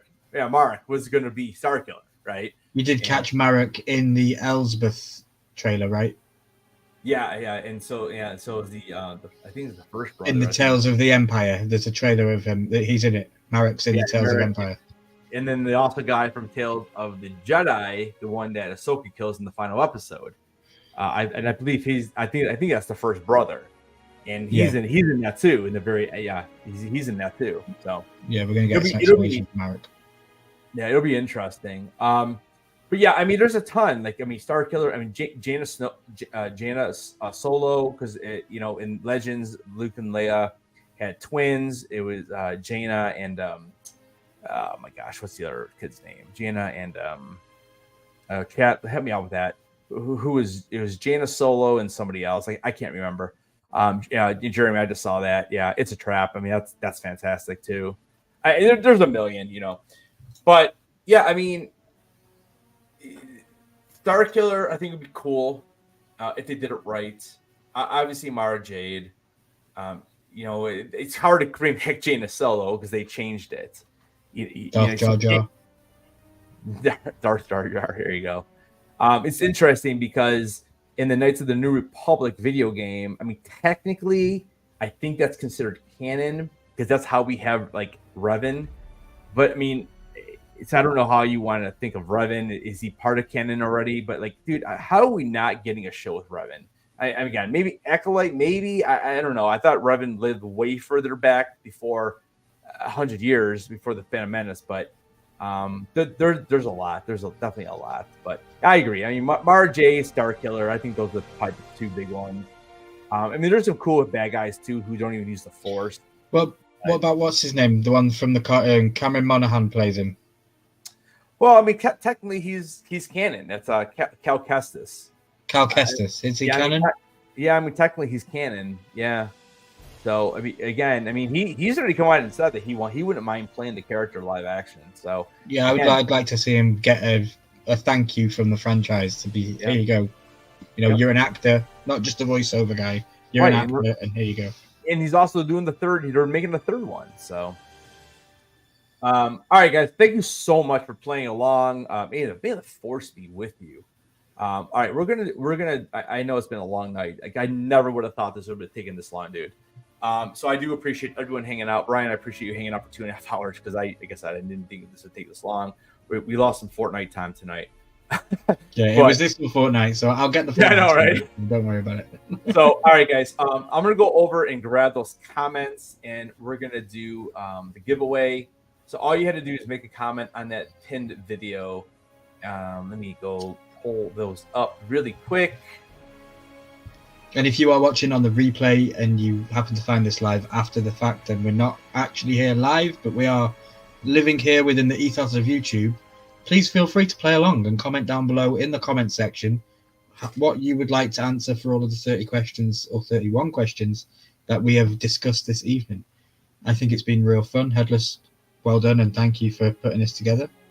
Oh, maybe if there's people in the chat that enjoyed this kind of stuff and want to get a little bit more behind the scenes stuff, maybe we could have people put their hands up for moderators and stuff like that, because I definitely feel like we need that in this kind of chat. We need a moderator that's got the questions beforehand and the polls and stuff like that. And yeah, so that would be cool. But definitely hit the like button, guys. And yeah, as I said, comment down below. All right, so it looks like we only have three. I only have 3 comments because 2 of them are on mine. What do you think? You try to run it with this 3 then? I guess bro. Yeah, I mean, I guess I'll just. I mean, I didn't enter. I'm not an anime fan. I'm not going to take some. Yeah, I get it. I mean, I understand that if people are anime fans, they probably want to give it to somebody who's not. I understand that. That's fine. But I do have 3. I have Johnny Martinez, Johnny Knight, and actually Bob the Trekkie entered. So we will we'll go ahead and erase that up, unless I see another comment come here in the next like 30 seconds. But let me set this up. Brad says, we need to try and get a way for Milky to get some of that blue milk Kemp's Dairy is coming out with on May the 4th. I could probably just make my own, bro. Like, I'm Milky. I just put some blue dye in there, shake it up, blue milk. But yeah, that'd be cool. I don't know how it would fare sending it across the ocean, though. It'll be cold. At least it'll be cold. That'll be the main thing. Warm milk, that's probably not a good idea. Nah. So you leave me alone with my thoughts for a couple of minutes and things wonder. Yeah, but Luke and Vader are on the label. Oh, okay, I'm sold, bro. Yeah. Luke and Vader on the label. Doesn't matter what it tastes like. I'm in. Oh, I can't type all that in. That's why it's not letting me do it. There we go. All right. Let us know, guys, as well in the chat what you think of the background that Headless has got going on here and his new intros and all that kind of stuff, you know. Letting us know what you think. We appreciate all of you hanging out, though. It's been a great night. All right, I'm going to pull this up now. Let me get rid of this. And in true typical Headless Ned Stark fashion, he's a Star Wars guy with a Game of Thrones name doing an anime giveaway. So anime, yeah, perfect, yeah, right? Yeah. Well, you know, yeah, you know. You can't argue with it. It would have been cool. I should have had him. I wish I would have had him sign it. You know, it would have probably been a little bit better to give away. But I just never went to see him at the show, and it was crazy. His line was actually a lot longer than I ever would have anticipated too. So, thanks, Brad. And if anybody else wants to get the link to the milk as well, definitely check the comments after the fact, and Brad will have the link there for the blue milk. Yeah, so we got 3 people. 3 people in the race. Go ahead and run this thing and see who wins it. 30 seconds. Milky, Blaze how many didn't seconds? even enter. What'd you say? Blaze didn't even enter after all that talk. I know. What? How many times do you want me to shuffle this? It's 3, bro, because there's three movie trilogies in Star Wars. There we go. All right. Good luck, everybody. All right. Johnny Martinez, Johnny Knight, and Bob the Trekkie. Bob the Trekkie, he's got a black hat on. He's just trying to make me mad, bro. He's dressing up as the people that guard the Queen, guard the British Queen or the King. It does look like that a little bit, doesn't it? All right. So, all right. Oh, look at this. Here comes Johnny Knight. If it goes to Johnny Knight, then it's fair because he is actually an anime. He is an anime guy. So there you go. All right, brother. And actually, He's got a ship to Canada now. Yeah, it's all good. So Johnny Knight, congratulations. border And as well. actually, that actually works out really well because now I can ship him his pin too. So, Let's go to the border and throw it. Go to the border, Johnny. All right, guys. It's been a long night. We appreciate you guys hanging out. For Ryan, I am Headless. Thank you so much. Keep those heads on. Stay milky. And we will see you guys in the next video. Stay on target.